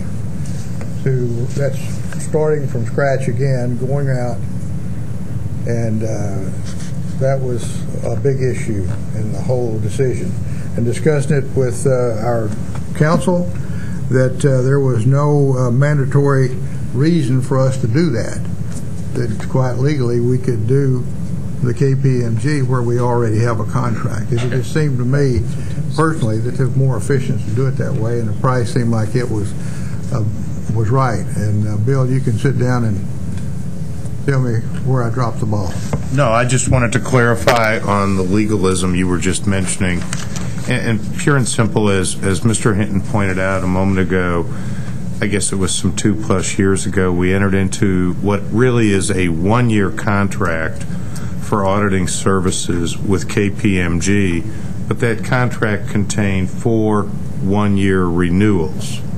As I understood the contract, each one was subject to the state auditor approving an audit for that given year that we were going to exercise one of those renewals. And so, my understanding is that approval has been obtained for fiscal year 2008. What it boils down to, you're right, we went out with an RFI. We understood that to be the action you wished staff to take coming out of the last set of meetings. And the RFI, we were pleased to get as many as we did in response to an RFI. However, given the fact that the contract does exist with KPMG and is subject to renewal, as I just indicated, what Mr. Hinton was getting at was that we can probably have this process begun, I don't know, maybe I would defer to Tony and Mr. Hinton, of course, 5-6 weeks earlier than we otherwise could at the earliest. And I have no argument with any of it. It was a point of clarification for me to understand how we went from an RFI to a potential relationship. And that's how, because of that existing contract that Okay. was entered into 2+ years ago. If the subcommittee had recommended another firm, we would actually have to go through. That's absolutely correct. The process, which would be the RFQ. It's absolutely correct. And where I got the information from on the idea that they could, that KPMG could start in the first week of February came right from their brochure that they mailed us with all the detail in it. They made that statement that they could do that. Mr. Chair, this was more a point of clarification. I think it clears up any questions that I had, and hopefully other people, if they had those same questions, now have an answer. Good. That's what we'd hope for. Trey, you have a question? Yeah, I have a question, just kind of for my own clarification. I realize the GASB 34 is the broadest audit option available. That includes everything in option A and then some, is that correct? That's correct. Okay. But option C is additive, or is option C included in option B? Option? The major programs would also be included in the scope of work for option B. Yeah, that's right. Okay. Since we're touching all the bases on this thing, I'll give you another thought that was a little bit bothersome to me. And having been in a world where you've got financial statements and all kinds of financial documents from all around the world, and all had to be consolidated into one document, that I had to swear that everything in there was accurate, which was very uncomfortable to do. One of the things that was of interest here was that, and Tony mentioned it in his presentation, is that once we put that AFR together, then that gets consolidated with, I've guessed, 150 or so other agencies around the state. Yeah, something. So that we absolutely lose track of the specifics of that document, because now it's just packed in with all these others, and you can't differentiate as you go into the future. And to me, that was a little uncomfortable. So it's not the end-all deal, but nonetheless, I'm back to the nitpicking now of keeping track of the money and everything that goes on that has to do with it. And that was a small item, but a big one to me. Yes, Elaine. The internal staff opportunity costs and then the lost opportunity cost initiatives, can we talk about that a little bit? And is that in response to picking a certain option, or? Well, I'll let the CPAs see if they can answer. I'm gonna ask Susan Kareem put this information together. I'm gonna ask her to come up and walk you through that. But the first part or answer to your first question, it was in response to Fred asking us to do that so that we could look at that. Susan, would you please? But is it related to a specific option? If we took option A or B or C, I see. Never mind. It's the difference between option A and bottom box. Right. The bottom box. In the box. Yes. Doesn't have an is not related to an option. No, those are the things that we would be delaying or deferring or. Regarding any option we choose. I apologize, Ms. Mendoza, I didn't hear the question. Susan, what Elaine, I think, is asking is about the internal costs we discussed at the first meeting. Yes, sir. Of the subcommittee. Yeah. Both in hours and also explaining what is meant by lost opportunity cost initiative. Okay. Thank you. And this was something that Mr. Hildenfels asked for specifically in one of our meetings. Basically what I try to do is capture, and it's an approximation because my staff, we don't keep our timesheets, if you will, so it is an estimation as to what their time is or our time is in each one of these options. Thus, there are certain what I consider just base costs or hours associated with any audit. You have to respond to the auditors. You have to answer questions. There's just base costs with that. With option C on the major funding, and I hope I'm getting to where I'm answering your question, so I apologize if I'm getting there too long-winded. On the major funding, while I would see possibly a decrease in my staff hours associated with that audit, I would expect that those auditors would need to get down into our program areas, and as an agency, there would still be costs associated as an agency with trying to answer those auditors' questions. So I think what came out of your ad hoc meeting was that there were some questions as to why I felt that was the same. Then specifically, there are hours associated with the number of staff and the time that it takes to actually prepare. Once we're required by law to prepare the AFR, and so once we start from that document, there's a certain amount of hours and time associated with getting us to our own standalone financial statements. And so that's what you'll see there with the 860 hours. That we had a little better estimation of time on. We were able to kind of go back step by step what's involved in putting those together and really try to come up with what we felt like was a solid number on the 860 hours. With that, from the day that I walked in the door, I always see reporting as just the end result of everything you do every day. And when I came on board, the questions that I felt like I couldn't answer were those that were associated with changing the way we do things every day in order to report things that are more meaningful. We've been doing our accounting. I call it selfish accounting, and my staff, they know this. I'm not saying anything they haven't heard me say in a year and a half. But we've been doing our accounting in a way that pays the bills. It's accurate. It's geared toward reporting for the AFR purposes. But when you start asking me to do a budget to actual report or some of these other type reports that for any of us coming from a normal business setting, you would have every expectation that you could just get to that information. But when I look in there and we're not encumbering by contract, I can't tell you that's something I've changed, but when I came on, that was something that I couldn't tell you. So I've had to spend a lot of staff time in moving us in other directions. And part of those, what I see some of our next steps are what I'm considering these lost opportunity costs.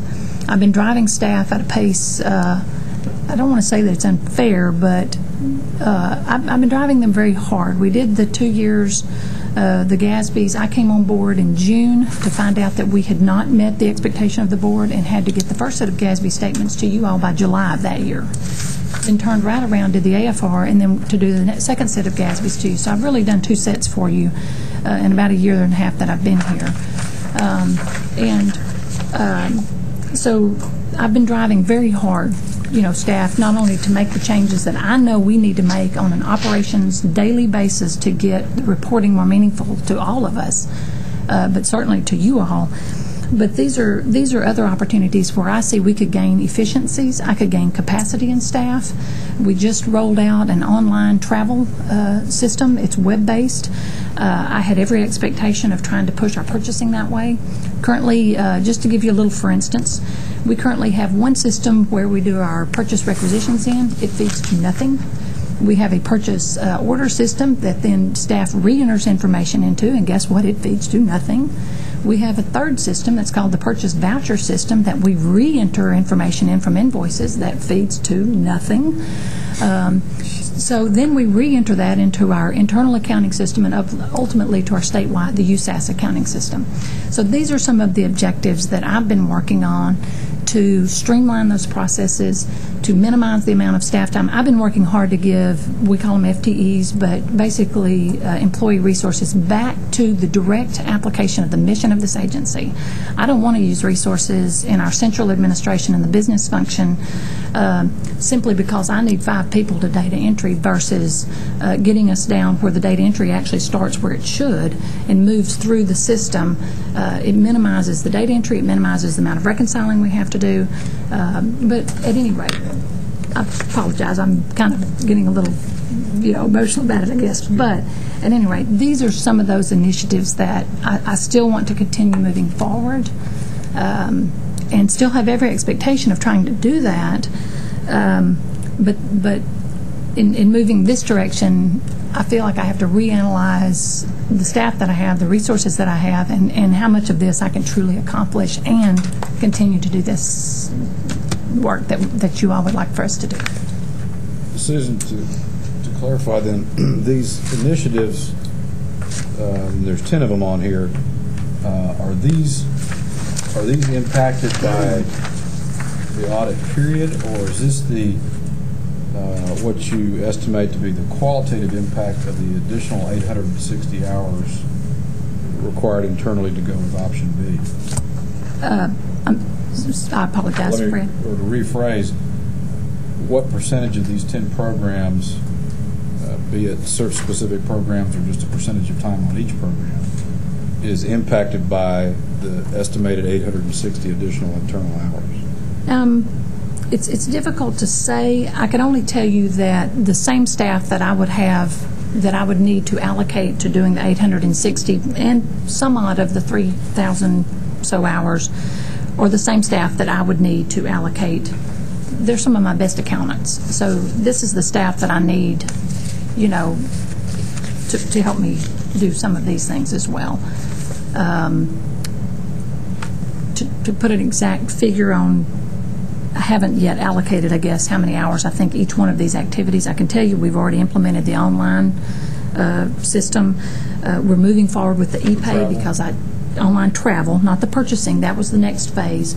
The ePay conference was something else that I felt like we had to shore up instantly, so we have moved out with that. But the ones that I'm most concerned about are we've not upgraded our server. We need to do that. We need to go through the transformation of the DCS and so forth. That's going to require an inordinate amount of time. We have not upgraded our software. We're on version 7, and the current version is 10.1. We're losing a lot of value out of not upgrading our software. And actually going back, we still have data from the time that we implemented our internal accounting system.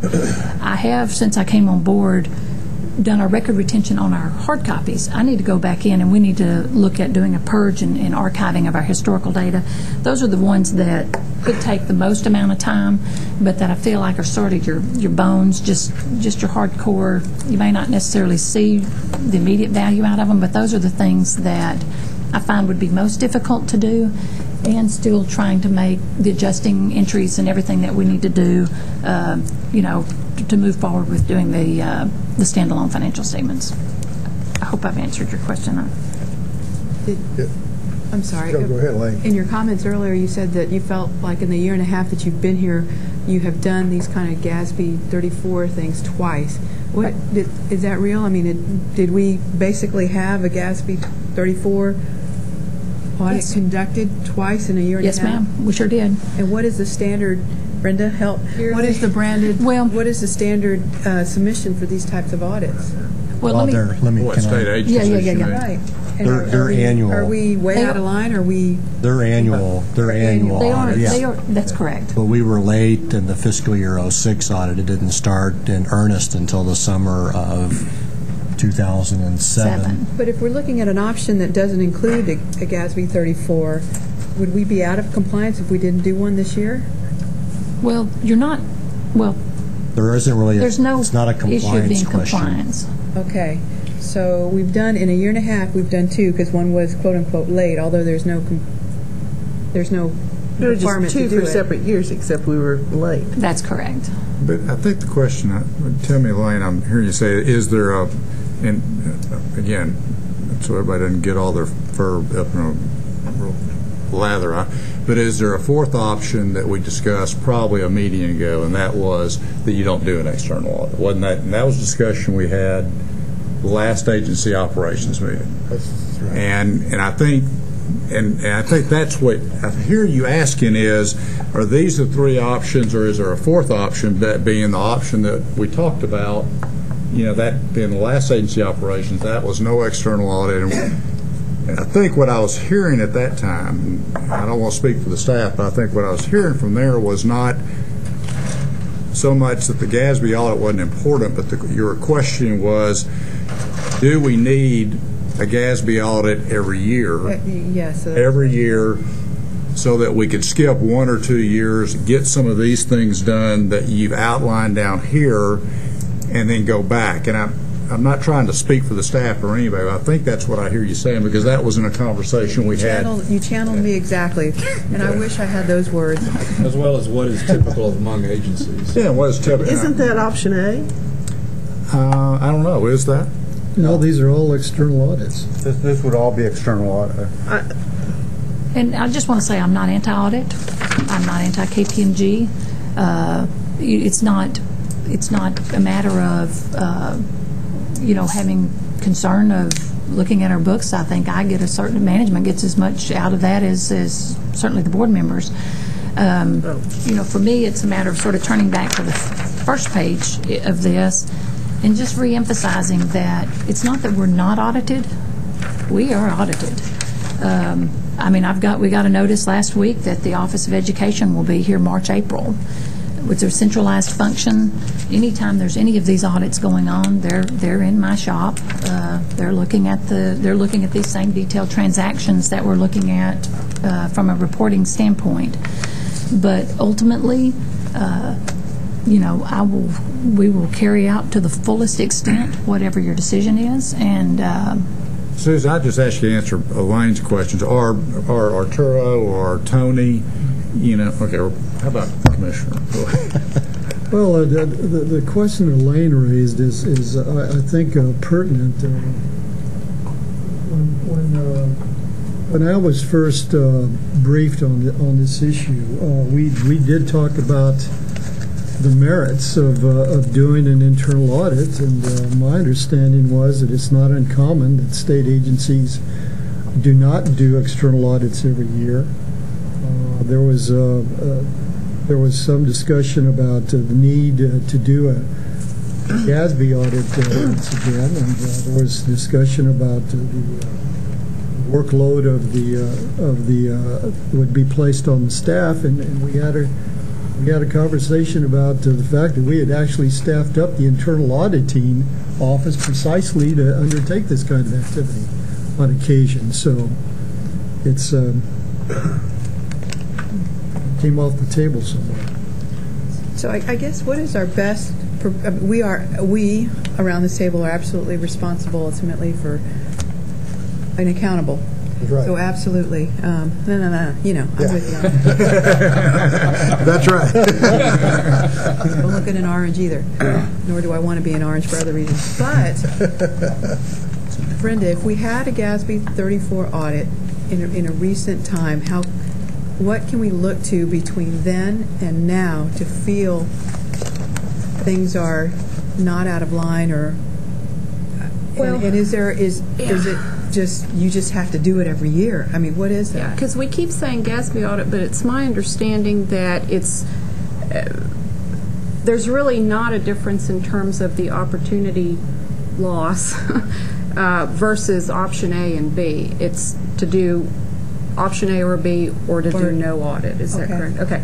So, and let me just preface this by saying I am very sympathetic to what you are saying and to what I see here in front of you, because I understand I've been on both sides, and it does take a lot of work and effort and time and money to go through audits. And I'm sitting here thinking of how can we solve this problem. If the board wants to conduct any sort of audit long term, how can we have a long term strategy internally, to prepare ourselves for this? And I do think there's perhaps a way we can get better prepared, and I'd certainly like to explore that, because again, I really am sympathetic to what you're saying. I don't know anything about the online purchasing system, but I know we probably need one pretty badly, and the software upgrade too. But anyway, getting back to the point, Elaine, what I would say is, we are, the public is entrusting us with this responsibility. And I would equate it to, if you're a shareholder in a publicly held company, how comfortable are you if that company doesn't get audited every year? You can't really, when it comes to audit, you can't really spot audit. That's really not how audit works. And you certainly don't want to wait until something happens. But, you know, I think we have a bigger picture here as a board. I think the public, you know, again, entrusts us with this responsibility, and I'm trying to figure out how we can be responsible without doing an audit. And I mean, I have been racking my brain. I really have. The answers were not. We can't. I know. I'm trying to think of an alternative, and if there's a balance, I can't think of one now. What I will say again, long term, you know, you do have lots of audits. I'm sure the comptroller's here, and I don't know if you go through those sales tax audits and KPMG for federal stuff and on and SAO and on and on and on. But, you know, as board members, we should understand what risks are being looked at and look at the whole pie. We can't just say, well, yeah, because the comptroller comes in to audit us, we don't need an external audit, because I don't know what risks they're covering, but I know that KPMG is going to cover the entire agency. So, again, that could be part of the long-term strategy. Which we don't have? No, but by the time we get to that point, you know, we're probably going to come back to the same answer, I think, which is to have the annual audit. And I agree, Ms. Pavich, and I think that was what maybe our request was in October, and maybe we didn't articulate that enough, was that not that we don't do them, but that we have just this time, you know, possibly the rest of this year to get better prepared, you know, for going forward. Well, I think it's not that I've not done nothing to, we've done, I'm trying to, in anticipation that this was going to be the decision, I've already started looking at my resources. How can I best align them? You know, try to get some allocated to knowing that we're going to do this. I've actually had staff working. I've hired an intern. We have gone ahead and we have scanned all of our 08 vouchers, purchase vouchers, just to try to alleviate some of the staff time that would be required to pull those vouchers, to keep up with them, to put them back. You know, it doesn't alleviate answering questions about them. That's just part of audit. But at least trying to minimize the amount of staff time in preparation for it. So, I mean, I am trying to do exactly what you're saying and getting better prepared for.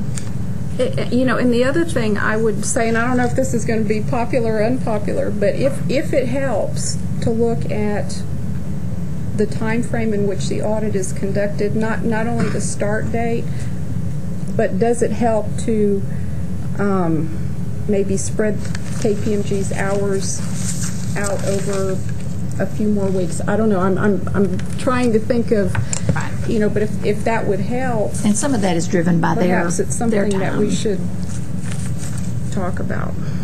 That sounds good. I don't know if that's popular or not, but. Yes, sir, Ray.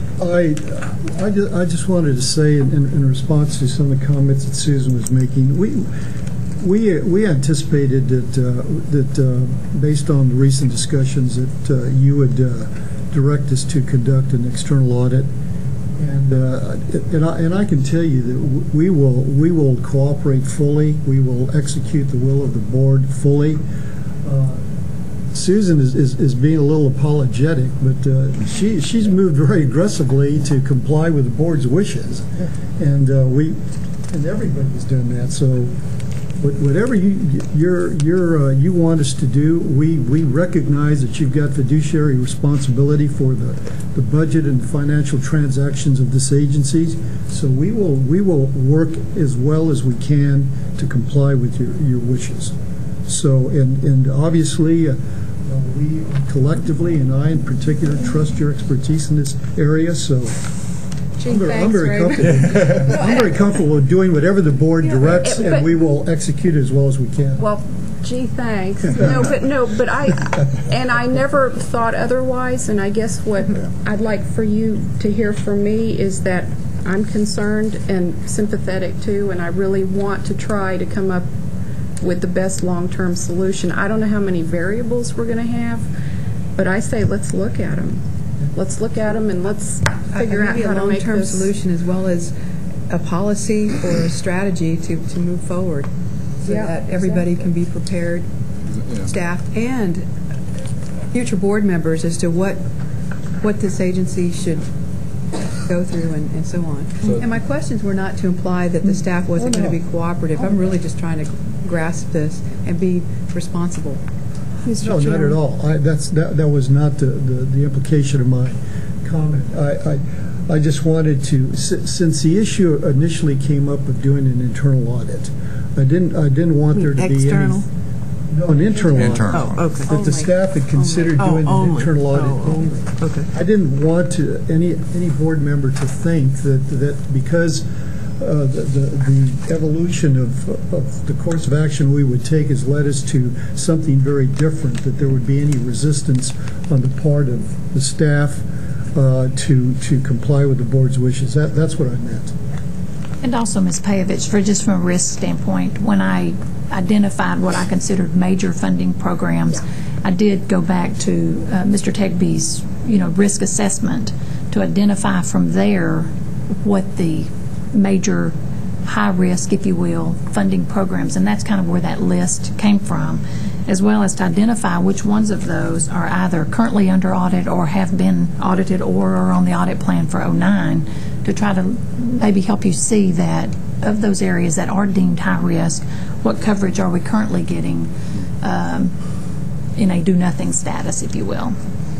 Because KPMG, not to keep commenting, but KPMG should take that into consideration when they do their field work. What's been audited by whom, how deep, and I'm not saying they would adjust their scope totally, but I think they could, given like the AFR option. I think when you go to the standalone financial statements, then they're actually auditing on fund level. It's a different presentation. It really moves us to a complete different way of looking at our revenues and expenditures. That's really what we're talking about. We try to maintain our books in a way that matches our appropriation.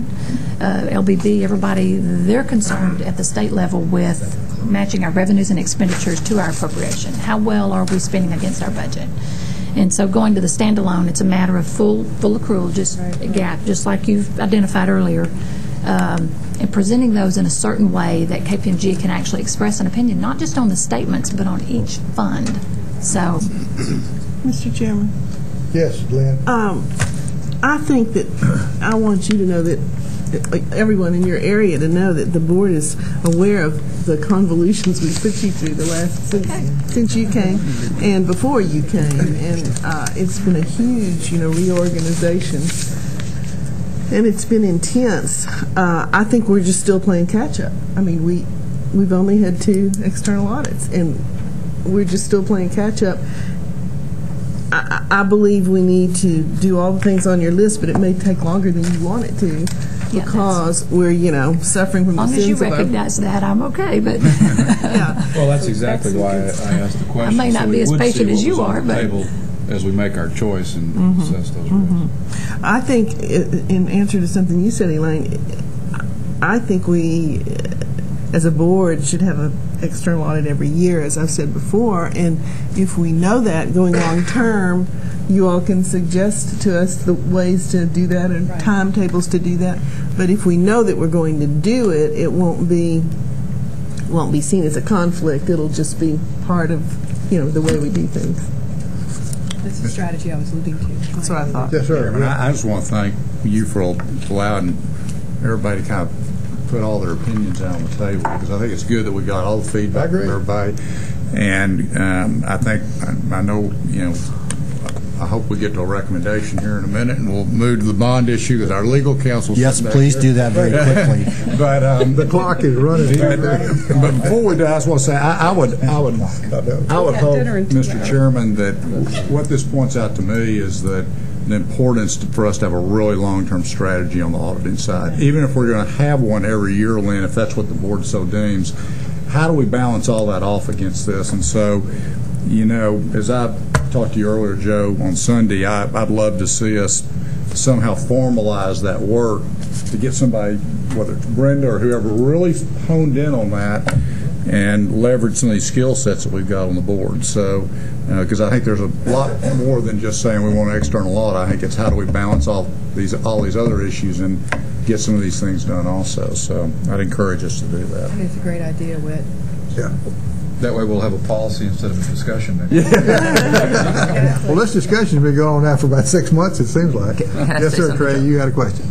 One of the arguments I heard is that other state agencies maybe don't audit all this often, and I just think that's kind of an argument that, or at least I personally don't give much weight to, because I like the idea of holding ourselves, hopefully to the highest of standards, irrespective of what other state agencies, how often they audit. I just think that the benefits of auditing yearly, Dr. Phillips, are immense. And being able to go to the legislature and show that, and maybe get more funds from them. Well, they'll be more willing to give us funds. We'll wind this thing down very shortly here and get on with the issues at hand. Which point is very well taken. We need a longer view, I think, of a lot of things that we do, and auditing is one of them. And it should be just part of our normal activity, as Lynn had laid out. We all come from different worlds. Everybody's got a different view of it. The world I came from says that it's absolutely, totally irresponsible if you don't have a financial audit every year. I mean, it's just simple as that. I mean, and you sign a piece of paper that you understand this. And that is where my thoughts come from. Now, I'm, like Raymond said, whatever the board wants to do, I'm for it. But we've all put our cards on the table. I think it's been an excellent discussion. Wish we'd have had it last year. Lori? One other small thing is the consideration for this agenda item is just for the to decide on the audit, but it's not to set in place a policy. And so that might be the next step that we would want to do is make a policy that for the next exactly X number of years that this is the way it would be. I've already asked Arturo and Tony to come up with a proposal for a long-term auditing strategy to present to the board. Great. Secondly, it's my understanding that this is the third year of the 4-year contract, so this is sort of a renewable. Yeah. So there was a former board that I served on that had kind of a school of thought that every time that 4-year would be up, that you'd automatically look to switch to a different company just so that it's a different set of eyes starting over. And I'm not proposing that, but I'm just throwing that out on the table for the future. I think that's one of the reasons I'd like to see a policy task force or group that meets with Arturo and Tony, because it's more than just do we audit every year or do we not. Exactly. We need a policy that addresses issues, for example, like you brought up. And a calendar, a timeline for when the things go out. Yeah. And there are actually two schools of thought on that, whether you switch auditors or not. And actually, if you don't, you can actually switch audit partners or offices within, a firm too. Exactly. It would be interesting to look at the two sides of that story, because I think so too. I know that people are kind of split on that. That's right. Discussion pretty much over. Well, you've heard. Question. You've heard the discussion. You heard my recommendations coming from the little ad hoc committee that we'd put together, and thought being now then that the AOC members, and I promise not to vote in your I'm not voting. committee again. I'm sitting on my hands and biting my tongue. So since you were not one of the members, maybe you won't vote on my committee. No. So at any rate, I think we ought to put it to the test and see what the members here of the AOC committee really want to do. And I guess the question is, who wants to make a motion to do what? I'll make a motion. I don't have anything written out, so I'm going to need some help making sure I make that motion. No. Why don't you do it? Brenda moves that we extend the KPMG contract another year at the negotiated fee of $180,000 for option B for fiscal year 2008, and subject to possibly starting the engagement as soon as February 1st. Thank you. That's my motion. Okay, we have a motion. Do we have a second? I'll second it. Oh, Fred seconds it. Okay, all in favor? Aye. Motion carries. Thank you very much. Could we take a short break? I think that sounds like I second that too. Some of us old guys need a little help. I'm right behind you. Yes.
Next item on the agenda for agency operations is consideration of adopting a resolution authorizing the issuance of State of Texas College student loan and refunding bonds in an aggregate principal amount not to exceed $160 million in one or more series, authorizing the Commissioner to approve all final items of the bonds, approving the forms of an official statement, paying agent, registrar, agreement and escrow agreements, and resolving other matters related to this subject. And we have Dan Weaver and Patrick that are here, and Tim Deloff, V&E, and Lee. You know everybody here, I think, don't you? He's here all the way from Clifton, Texas. All the way from Clifton. Yeah. If we can go forward here with the discussion, who's going to lead? Okay. Let me lead. Okay, this is normal bond issuance for the upcoming loan season starting in 2009. And proposal is to issue up to $125 million in new money, and $35 million would be used to refund current maturities. If there's any questions, you've been given, you were sent out a copy of the bond resolution, the preliminary official statement, bond purchase agreement, a paying agent agreement, and the escrow agreement. Okay. Mr. Chairman, I have one question. Okay, Fred. The refinance amount referenced in the booklet was $30,330,000. If we don't need the whole $35 million to refund current maturities, will that 4.67 million be moved over into new loan funds, or just not used? I think we set that up primarily to set an upper limit. When we were writing the agenda item, we wanted to make sure that it covered everything that we could possibly. But if we don't issue up to that amount, then we won't issue that amount. So that 4.6 million won't be issued at all. Correct. I guess And the resolution doesn't obligate you to issue anywhere near that total amount. It's authorizing that as an outside amount. As Dan mentioned earlier, there are moving pieces occurring here in terms of evaluating your available cash against a moving anticipated loan demand number. So the amount issued is likely to be less than the total in the resolution. How much less will depend upon rate of repayments coming in on existing loans, investment income off of existing cash, modified loan demand. So the actual number that you actually issue, presumably sometime in the spring or summer, is almost certainly going to be less than the total.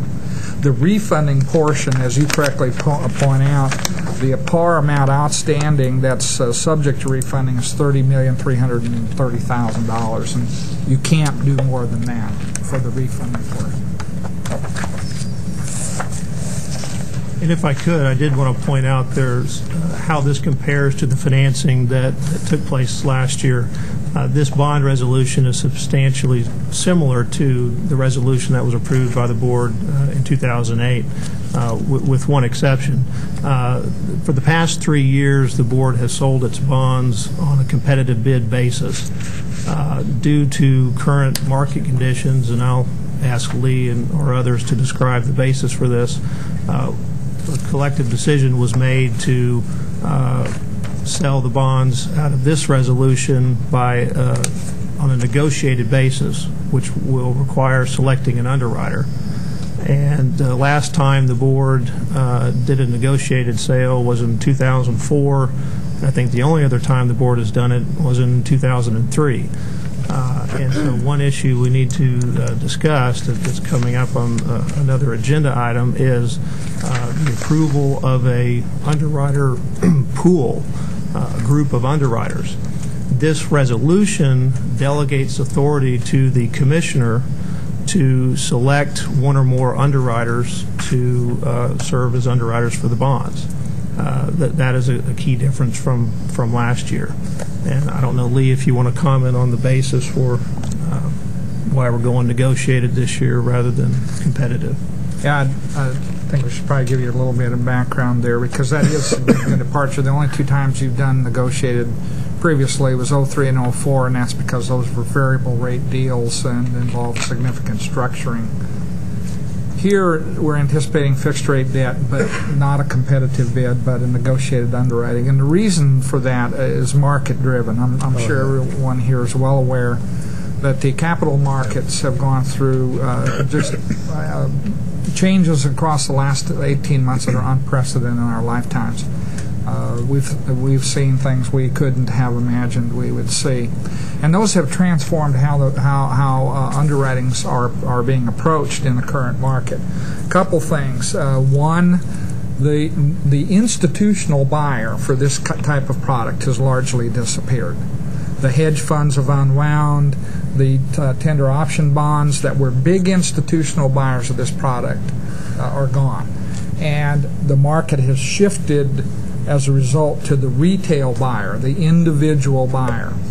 The retail market behaves differently, and you sell differently in that market, and the negotiated underwriting approach works better for a transaction that has to be sold predominantly retail.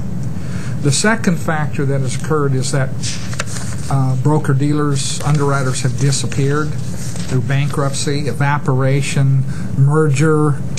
Their balance sheets are highly stressed, and we saw during the latter part of 2008 that they were not willing to step up and underwrite in the true sense of the word. If they didn't have it sold in advance, they walked away from it. And we watched a number of transactions that were scheduled to go into the market in the latter part of 2008 just be canceled, just disappear. Because the underwriters were not underwriting. They were taking orders, and that was all they were willing to do. That trend has improved somewhat, but it has not gone away. And the number of standing players has declined, and their balance sheets are dramatically weaker. You take all of those into consideration, and you're living in a different world. The third thing that is a big factor in our recommendation that should go negotiated is the alternative minimum tax. Your bonds are for student loans, which falls into the private activity category. Private activity bonds are subject to the alternative minimum tax. The other thing that we saw happen in the latter part of 2008 is the market for alternative minimum tax bonds just totally evaporated. There was no AMT market. That, again, has improved somewhat, but it takes retail and it takes a pre-sale period, all of which, again, mitigates in favor of going negotiated as opposed to competitive bid. We've seen very few competitive bid deals even in the early part of 2009. I'll tell you how extreme it is. On Monday, the state of Georgia, which is a natural AAA, chose to go negotiated on a public activity bond, not subject to alternative minimum tax, a straight state AAA non-AMT GO. And they went negotiated because of the market factors I've just described. What we've discovered across the last 3 or 4 months is that, taking into account the factors that I've described and a few others that have additional effect, is if you go competitive, you may get a bid or two, but it'll be an atrocious bid. They will build in a underwriting risk factor that is just painful. Better to negotiate the deal and work with them on the pricing date and the rates right up to rolling it into the marketplace. We've seen clear evidence that you're going to get a better true interest cost that way. The takedown might be higher than it has been in the past, but the true interest cost will be much more efficient than competitive bid. So that's the reason for that shift. And I would add, by statute, the board must make the determination of the manner of sale. And so this resolution does require a negotiated sale based on what Lee said and what the staff recommended. Just curious, have we seen the spread narrow at all? A little bit. Right at the end of and I'll confine it to one part of your question, the AMT part of the spread. Last summer when you did your deal, the three deals, the new money and refunding, the AMT portion of the spread was probably about 40 basis points. By the end of 2008, it was 140. Right now, for a state GO like this, that 140, maybe 150 is narrowed to 90 to 100. So things have gotten better, but it's still a dramatically different world than when you issued last summer. Okay. Question? Yes, Larry. In establishing the pool, were all of those that submitted the RFQ, were all of those selected except for the two that you indicated? Yes. Or is that on the next agenda item? Should I wait? You want me to wait? That's the next agenda item. Okay, I'll wait. It is, but let me make a comment as to how this relates. As I stated earlier, this resolution is very similar to the one that this board adopted last year, with the exception of the manner of sale that the board is approving for the bonds. Contrasting this negotiated sale or planned negotiated sale with the 2003 and 2004 bond resolutions, the way the market was back then, we were able to come to the board with the bond resolution that named the underwriter. And you actually had a syndicate as opposed to a pool? Well, for those variable rate deals, I believe we just had one underwriter. This is fixed. These are all fixed? Yes. This bond resolution authorizes fixed rate bonds only. And the underlying rating with AA, is there anything that bumps it up to a AAA, or is that something that we just deal with? Like, for example, public ed, they have the permanent school fund. Is there anything that's comparable? No, there isn't, although the rating agencies have been under significant pressure. All three of the majors have been under significant pressure to reevaluate their methodology for rating municipal credits. There have been a lot of discussion in the national media about the disparity between corporate credit rating criteria and municipal credit rating criteria, and that municipal ratings have been much lower, received lower ratings compared to corporates based on default rate and other criteria. The result has been is we've seen a number of municipal upgrades occur, particularly by S&P and Fitch.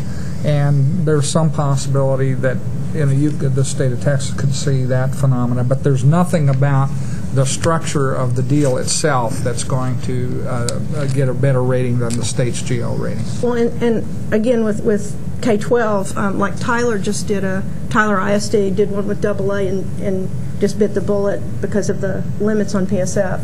So, I mean, that's just something that you do. Yes. And if I could close the loop on the underwriter issue, the last time you did negotiated deals, the board selected the underwriter. The way this bond resolution works in conjunction with the next agenda item is that you're going to presumably approve a pool of underwriters. And this bond resolution, the board delegates authority to the commissioner to make the determination of selecting one or more underwriters. And that is somewhat consistent in that for the past few years, the board has delegated to the commissioner the authority to establish or approve the final terms of the bonds. And so we thought, to be consistent with that concept, that's how we drafted this bond resolution. One other point I would like to get in as a possible piece of good news that could change your interest rate on this upcoming financing for the better. Both the House and Senate at committee level have introduced components into the pending stimulus bill that would temporarily eliminate the alternative minimum tax for private activity bonds issued in 2009 and 2010. If that were to occur under current rate structures, as I said, there's about a 90 to 100 basis point premium there for that AMT. So if that does get into that legislation and that legislation becomes law before you go to market, you could see your interest rates improve by 90 to 100 basis points automatically. And that needs to be a factor in, if that is gets in and is going to take effect, needs to be a factor in the timing of when you go to market. Okay. I think that we've gone about as far as we can with this right now. So what I'd like to do is we have a resolution before us, is to get a motion to approve the resolution And Bob? A second? Second. Second by Fred. All in favor? Aye. Motion carried. Next item on the agenda. Thank you, gentlemen, very much. We're going to. Are we going to keep them here for B and C? No, I'm about to address that. Okay. So under B on this particular agenda, that was a consideration of adopting a resolution and so forth. It speaks for itself, Fred. You've got it. But we're going to have to delay that until the next meeting. And what I would like to do is to see if the board is amenable to that, because we're running short on time. And if so, what I'd like to do is have a motion that indicated that we would hold this discussion until our next meeting. And what are you saying, Joe? I know serving committee. You want to delay what? This item B, which is the agenda B, 5B. On refunding the Series 0304 and 06 bonds. I think we need to go ahead and do that today. That item requires more work on our part. Oh, does it? Oh, okay. And so we'd like to bring that back in April, if that's okay. Okay, so moved by Fred and seconded by Brenda. All in favor? Aye. Okay, so then it's delayed to next time. Okay. C. Okay. Our next item is consideration of approving a list of investment banking firms to be selected to serve as underwriters in connection with any negotiated purchase of the sale of board's college student loan bond for final approval by the board chair, vice chair of the underwriting syndicate excuse me, for any such sale. This agenda item will be presented by Dan Weaver and Pat Kershaw. I think what the issue is here on this agenda item is, and we discussed this, on who gets the final approval of the underwriting syndicate, because the motion as it is right now states that it's the board chair and vice chair, and then the resolution states that it's the commissioner. Mr. Chair, we had written the agenda item and the material prior to, well, we had been in consultation with bond counsel, but upon review of that, as he has already explained, he would like to leave the resolution to where the final authority is with the commissioner, which is standard with the other delegated authority that the commissioner. So instead of board and vice chair approval, it would be as usual with the commissioner having the final approval. And just to add on to that, one possibility to bridge the gap here is to limit this motion to approval of the underwriting pool and handle who picks the underwriter each time you adopt a bond resolution. For this bond resolution, it states the commissioner.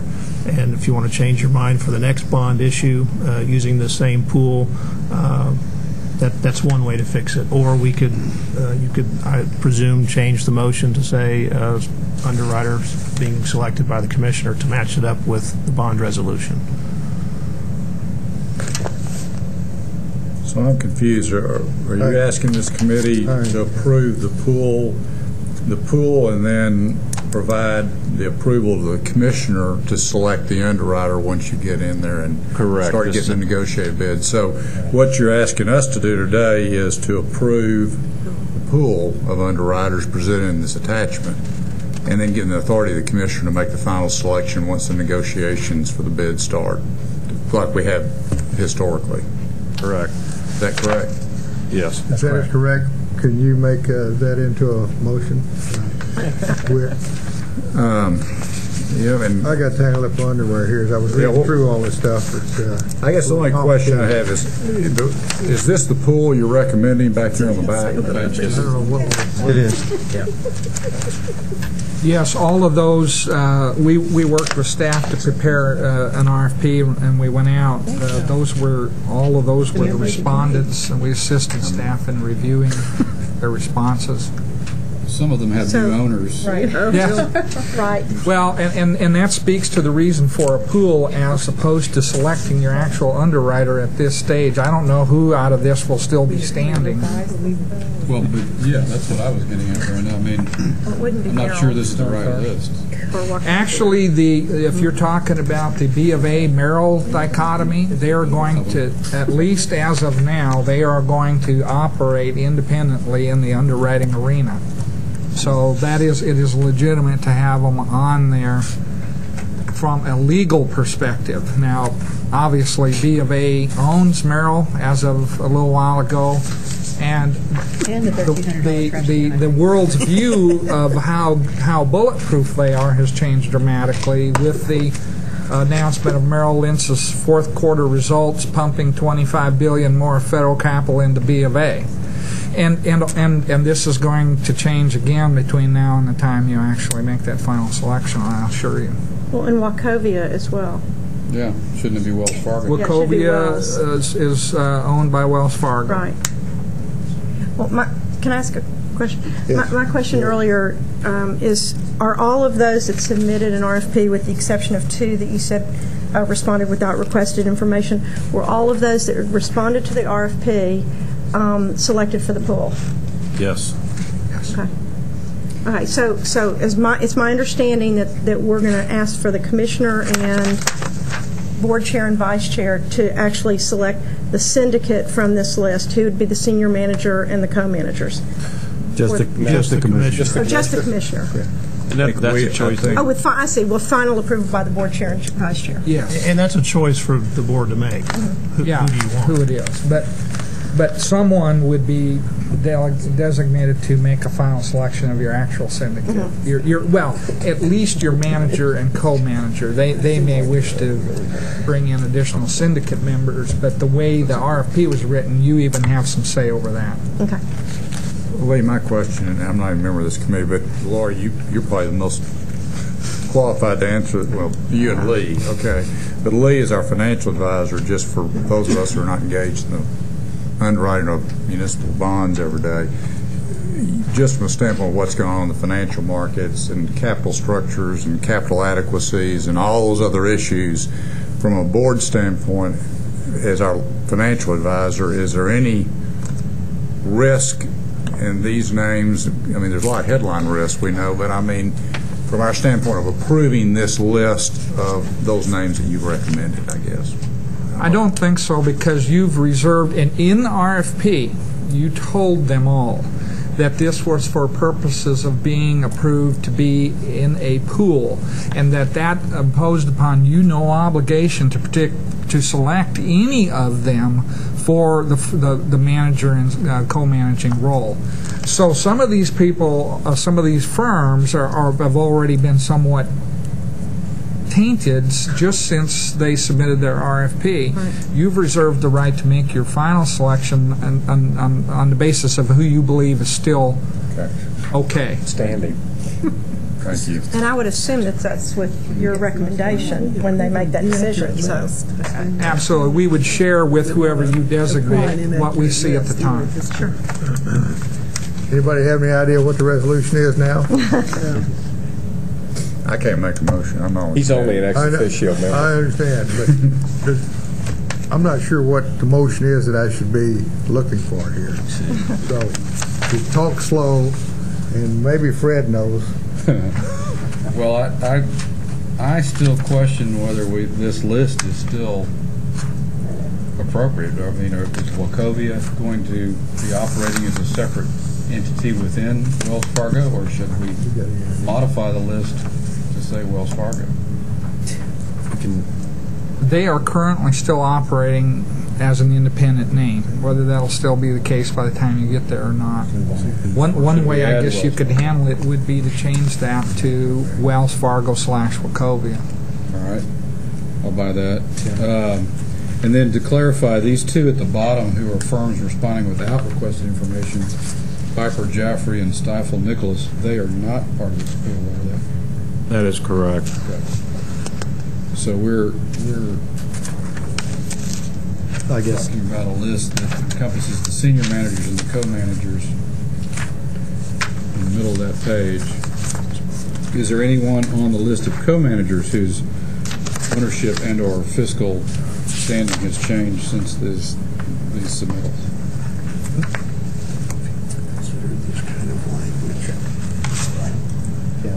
Can we just read a tabulation? So his question is everybody on the here that's looking bad? No, nobody on that list of co-managers has suffered an adverse event that we're aware of,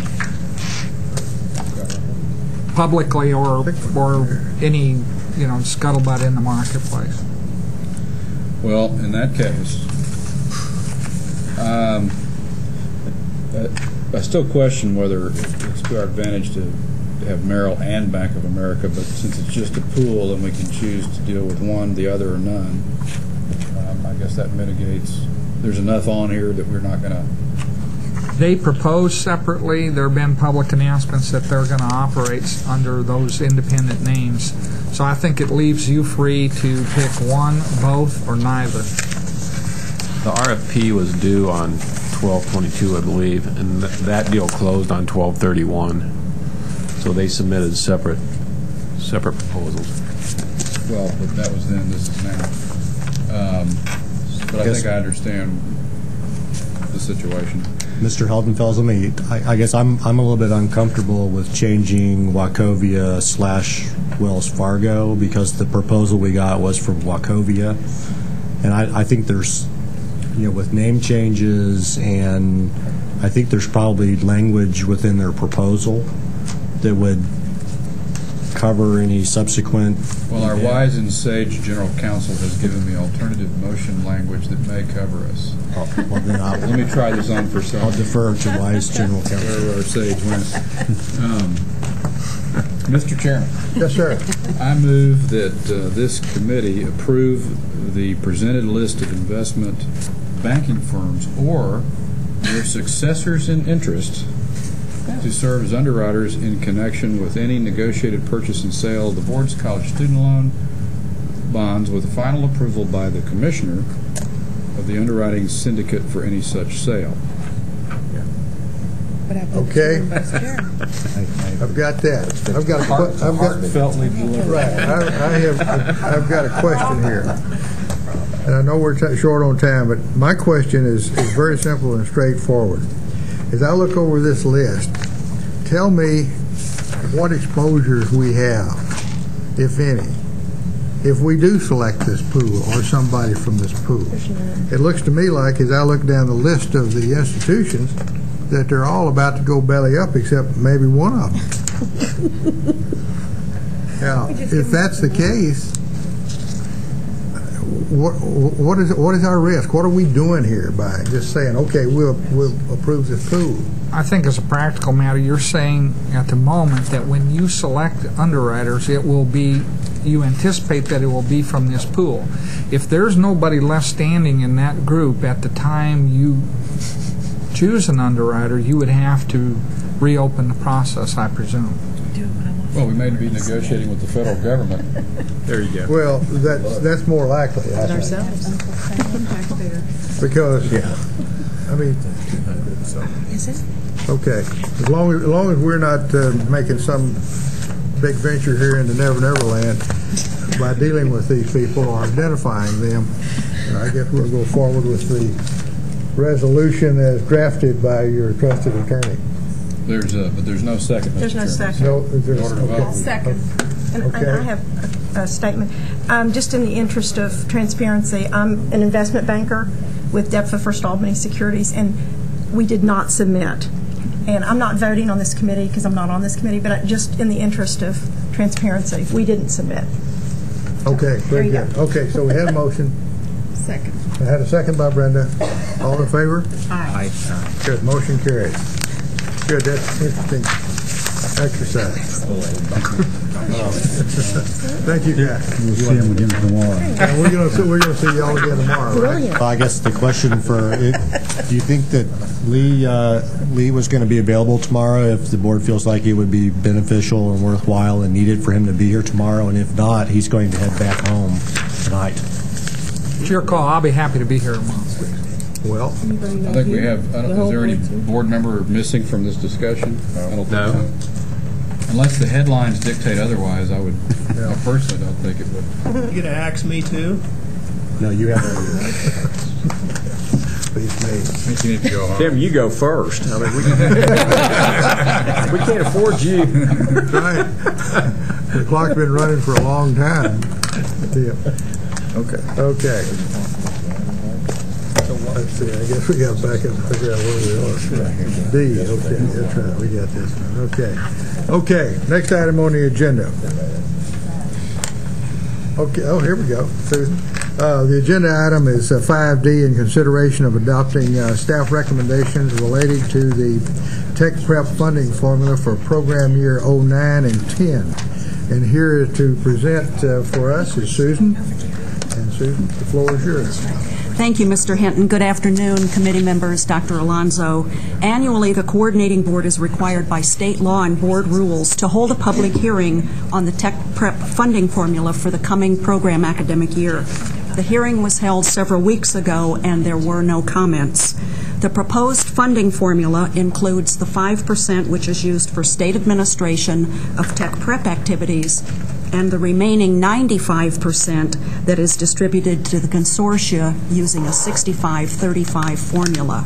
Specifically, 65% of the funds is distributed equally among the 26 consortia as a base operating fund, and the remaining 35% is distributed among the consortia based upon the grades 9-12 student population served by each consortium region. The funding formula that is before you today was developed and approved by the Tech Prep Consortia directors in 1999 and has been approved every year subsequent to that time. The Tech Prep directors reapproved the formula at their August 2008 quarterly meeting.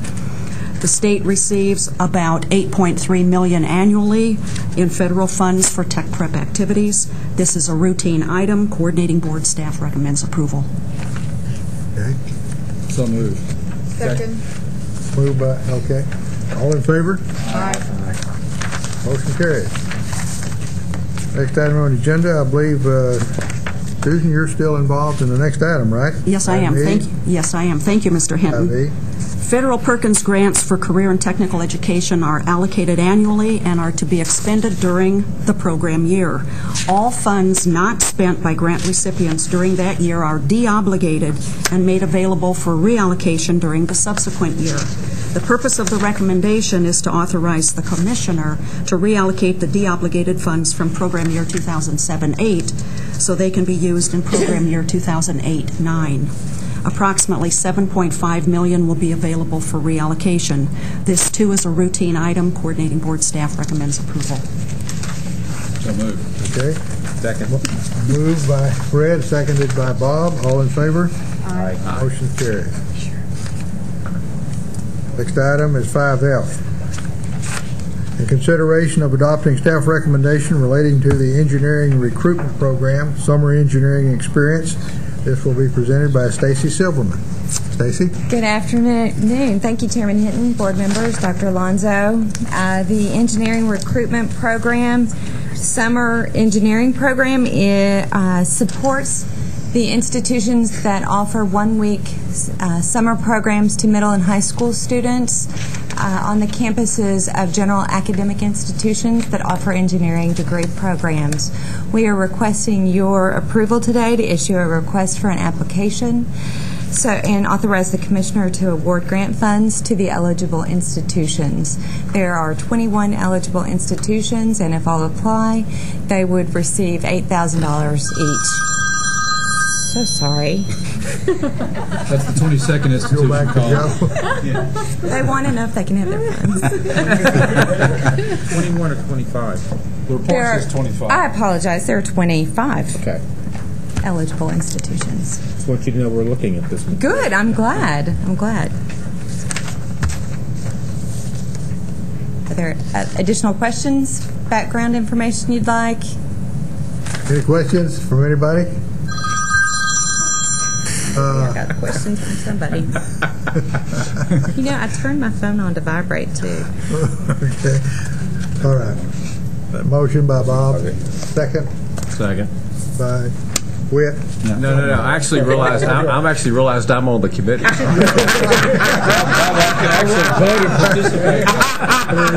Okay. All in favor? Welcome back. Thank you. All in favor? Aye. Motion carries. Took us a while, but we finally got it out of you. That's right. Thanks, Bob. So you used to be in Okay. there. That's right.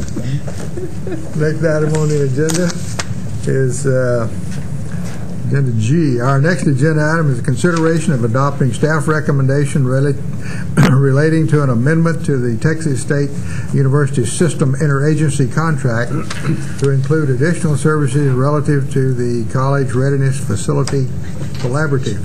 Susan Barnes will make this presentation. Susan? Thank you, board members. Good afternoon. Last October, this committee approved an interagency contract with Texas State System to support the College Readiness Collaborative in mathematics and to help coordinate and support activities among the other 3 faculty collaboratives in the other core areas. So we have 4 different areas. Those contracts are in effect through August of 2010, and each collaborative will produce materials, professional development, and other resources that will help prospective teachers, faculty members, sometimes in-service teachers, to ensure that they are educated in a way that is closely aligned with the college readiness standards. In each of those collaboratives, they will be producing materials such as student activities and sample course syllabi and video streamed materials that will be accessible, we hope, through the web to support colleges, faculty, everybody across the state. In order to make those materials and professional development as widely available as possible, we would like to develop a web portal that will be used by the entire College Readiness Initiative. The portal would give better service to the public, and it would, in this amendment, allow the interagency contract to be increased by the $150,000 to support the design, the maintenance of the website for the product's professional development materials through 2010. And so that's what this recommendation is. Okay, anybody have any questions? Okay, we have a motion before us. Excuse me. I'll make a motion. Sinus just get to you. Make a motion, Brenda, Yes. and we have a second. Second. All in favor? Aye. Thanks very much. Motion carried. Thank you. Give me a little. Next item on the agenda is item number H, 5H, regarding consideration of requests for qualifications, requests for proposals, or similar requests for the purchase of services. The first request is a request for application, RFA, regarding the allocation of Perkins Career and Technical Education Act funds to colleges and consortia for a basic grant, tech prep, and state leadership activities for programs for the year 09 and 10, and this also is presented by Susan Hessler. Pardon me. Thank you, Mr. Hinton. The coordinating board annually, through the RFA process, requests applications from eligible post-secondary institutions, our community, state, and technical colleges, for the award of federal funds provided through Perkins. The institutions use these funds to support their basic grant, tech prep, and leadership programs and activities for the coming academic program year. A separate RFA for each of these 3 areas will be posted in late March, and the applications will be due May 15th. The awards for program year 2009-2010 will be presented to the Agency Operations Committee and to the board at their July meetings. Approximately $36 million will be available for program year 2009-2010, and this reflects the current 70-30 split. This, again, is a routine item. Coordinating board staff recommends approval. Okay. Any questions, Susan? Are we addressing all 3 items under H, or were you just summarizing the first? It's all H 3. is just the Perkins. There are several other items, I believe, under H. There's 2 H1 under H. and 2. Yeah. two under H. And This is only one, Fred. We do them one at a time. right? Representing can we vote on the motion? H1, this is H1. H2 will be presented by Susan Barnes. You want it now? I mean, you want it to go? I was just going to suggest we get that now and vote on the motion. I don't know what's the legality of that. Seemed like I tried that one time and Bill stopped me. Can they take both? Can they present both and then take one motion to present both, to approve both? Yes, so long as there is consent of the committee members. But we could probably get them both done before we could get all that. Let's just go forward right now and see if anybody has a motion to approve the allocation of Carl Perkins Career and Technical Education Act funds to colleges in Consortia. If we have a motion. So moved. By Bob and a second. Second. By Fred. All in favor? Aye. Okay. Thank you very much. Next item 2 under H is second request is a request for proposal for Mathematics, Science, and Technology Teacher Preparation Academy, Cycle 3. Here to present this is Susan Barnes.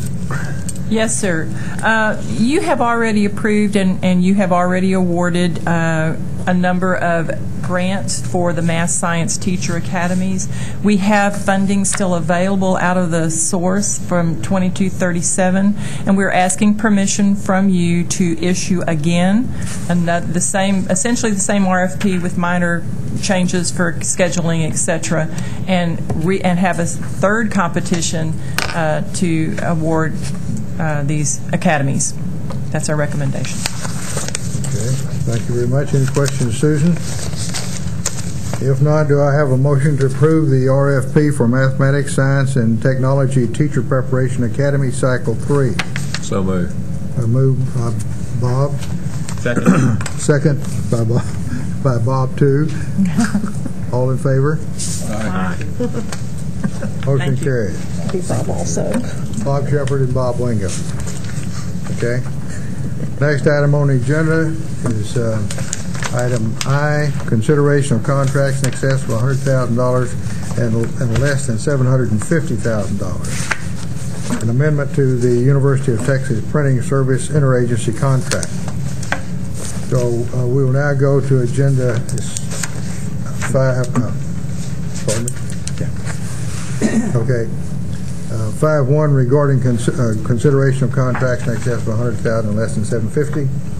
And of course, as I already said, the staff is recommending an amendment to the University of Texas Printing Service interagency contract. To present this item is Susan Corinne. Susan, this will be easier than your last meeting. Thank you very much. Thank you. I hope so. This is based upon our anticipated divisional needs for UT Print Services through the end of August 31st, 2009. This is a request to add an additional $350,000 to that blanket purchase order, with the expectation that there would be no guarantees of quantity, but would facilitate what we are understanding from the divisions that their anticipated needs are through the end of the year. Any questions? Okay. May I have a motion for the approval of the amendment? So moved. Moved by Bob Wingo, second. Second. Bob Shepherd. All in favor? Aye. Motion carried. Okay. Next item, staff seeks approval of an amendment to the SHI Government Solutions contract. Here to present this item is Darla Fenn. Thank you. The original contract was to provide technical support services for a pilot program to implement business intelligence reporting. And this amendment, or this request, is to amend that contract to provide services for moving beyond the pilot program and implementing it in other areas of the agency. The contract is based on payment for services used with a not-to-exceed amount, and the amount is based on estimated hours for training support and problem solving. Funding for this amendment is from the ITS current budget. Okay, do we have a motion to approve the SHI Government Solutions contract? By Brenda, seconded. I had a question. Oh, I'm sorry. I thought you were. Do we anticipate any extensions beyond this August 31st? No, I do not. Okay. All right. I'll make a motion. Okay, now we have the motion from Brenda. Second? Second. Okay, by Fred. All in favor? Aye. Motion carries. Thank you very much. Thank you. Next item on the agenda is staff is seeking an amendment to the EPIC contract for Phase 1 of the College Readiness Test alignment study. Here to present this item is Eva Hyde. Hi. Back in October of 2007, this board approved or authorized the agency to go ahead and do a two-part study on the alignment between the tests that are part of the Texas Success Initiative and the college readiness standards.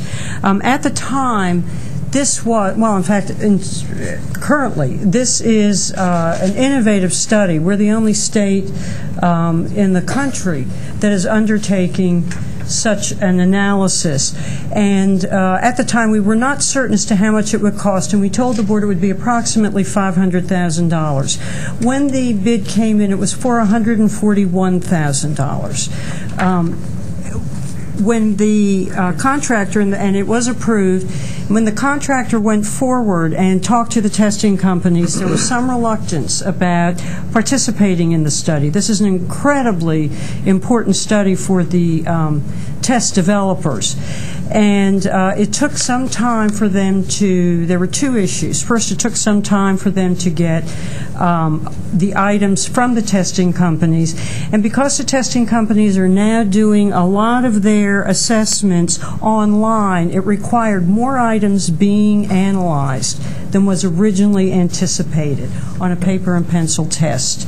So this amendment would both increase the additional amount of funds for this project to $211,000, and it would also extend the time of the contract through May 31st of this year. Question? Comment. I just say this is one of the most important things we're doing. Okay.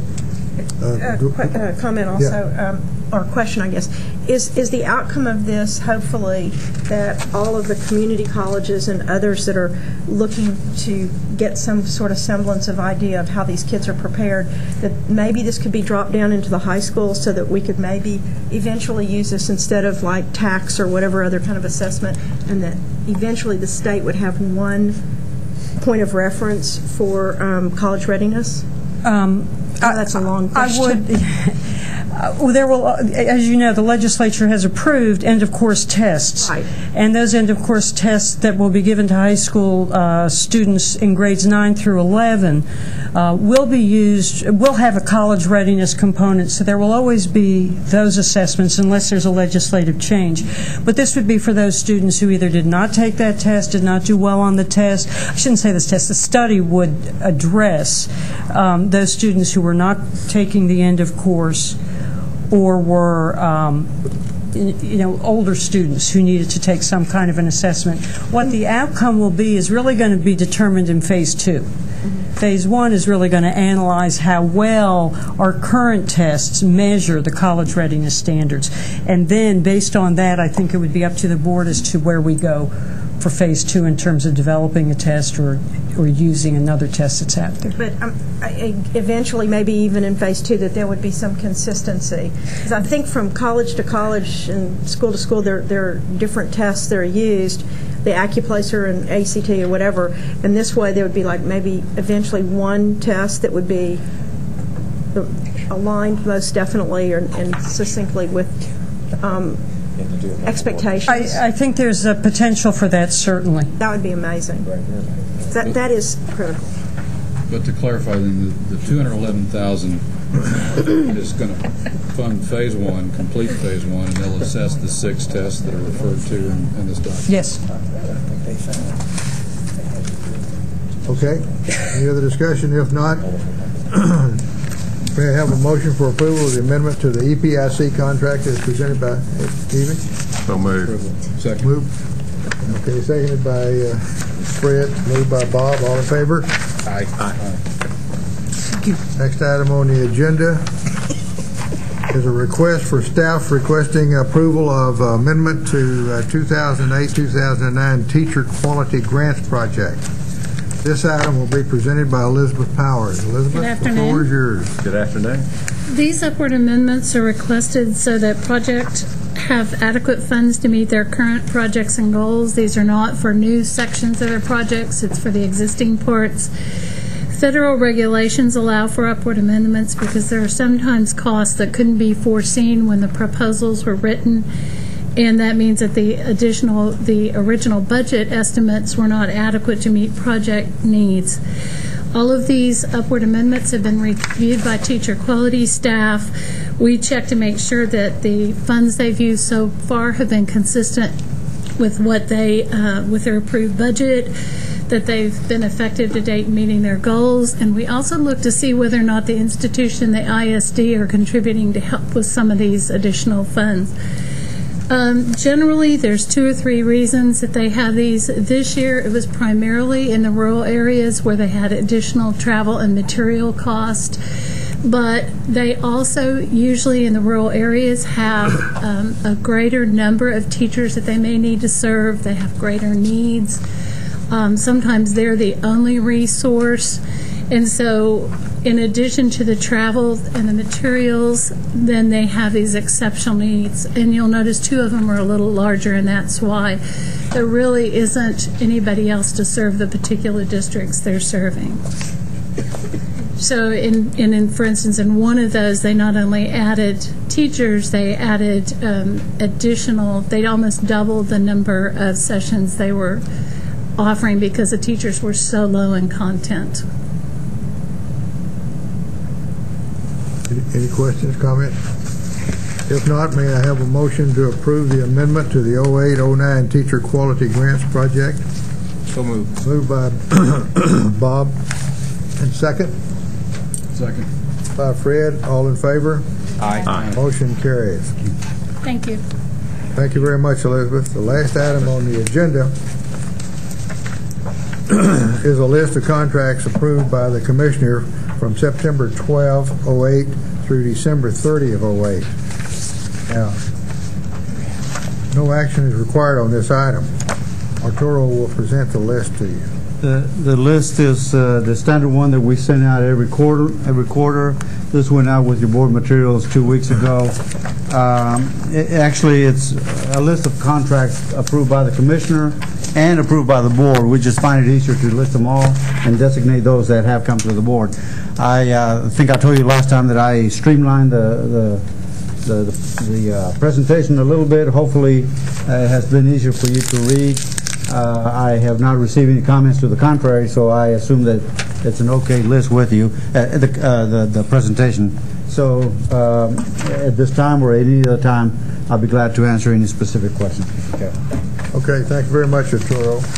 Okay, the next item on the agenda is that we will terminate this part of the AOC meeting, and we'll move into executive session.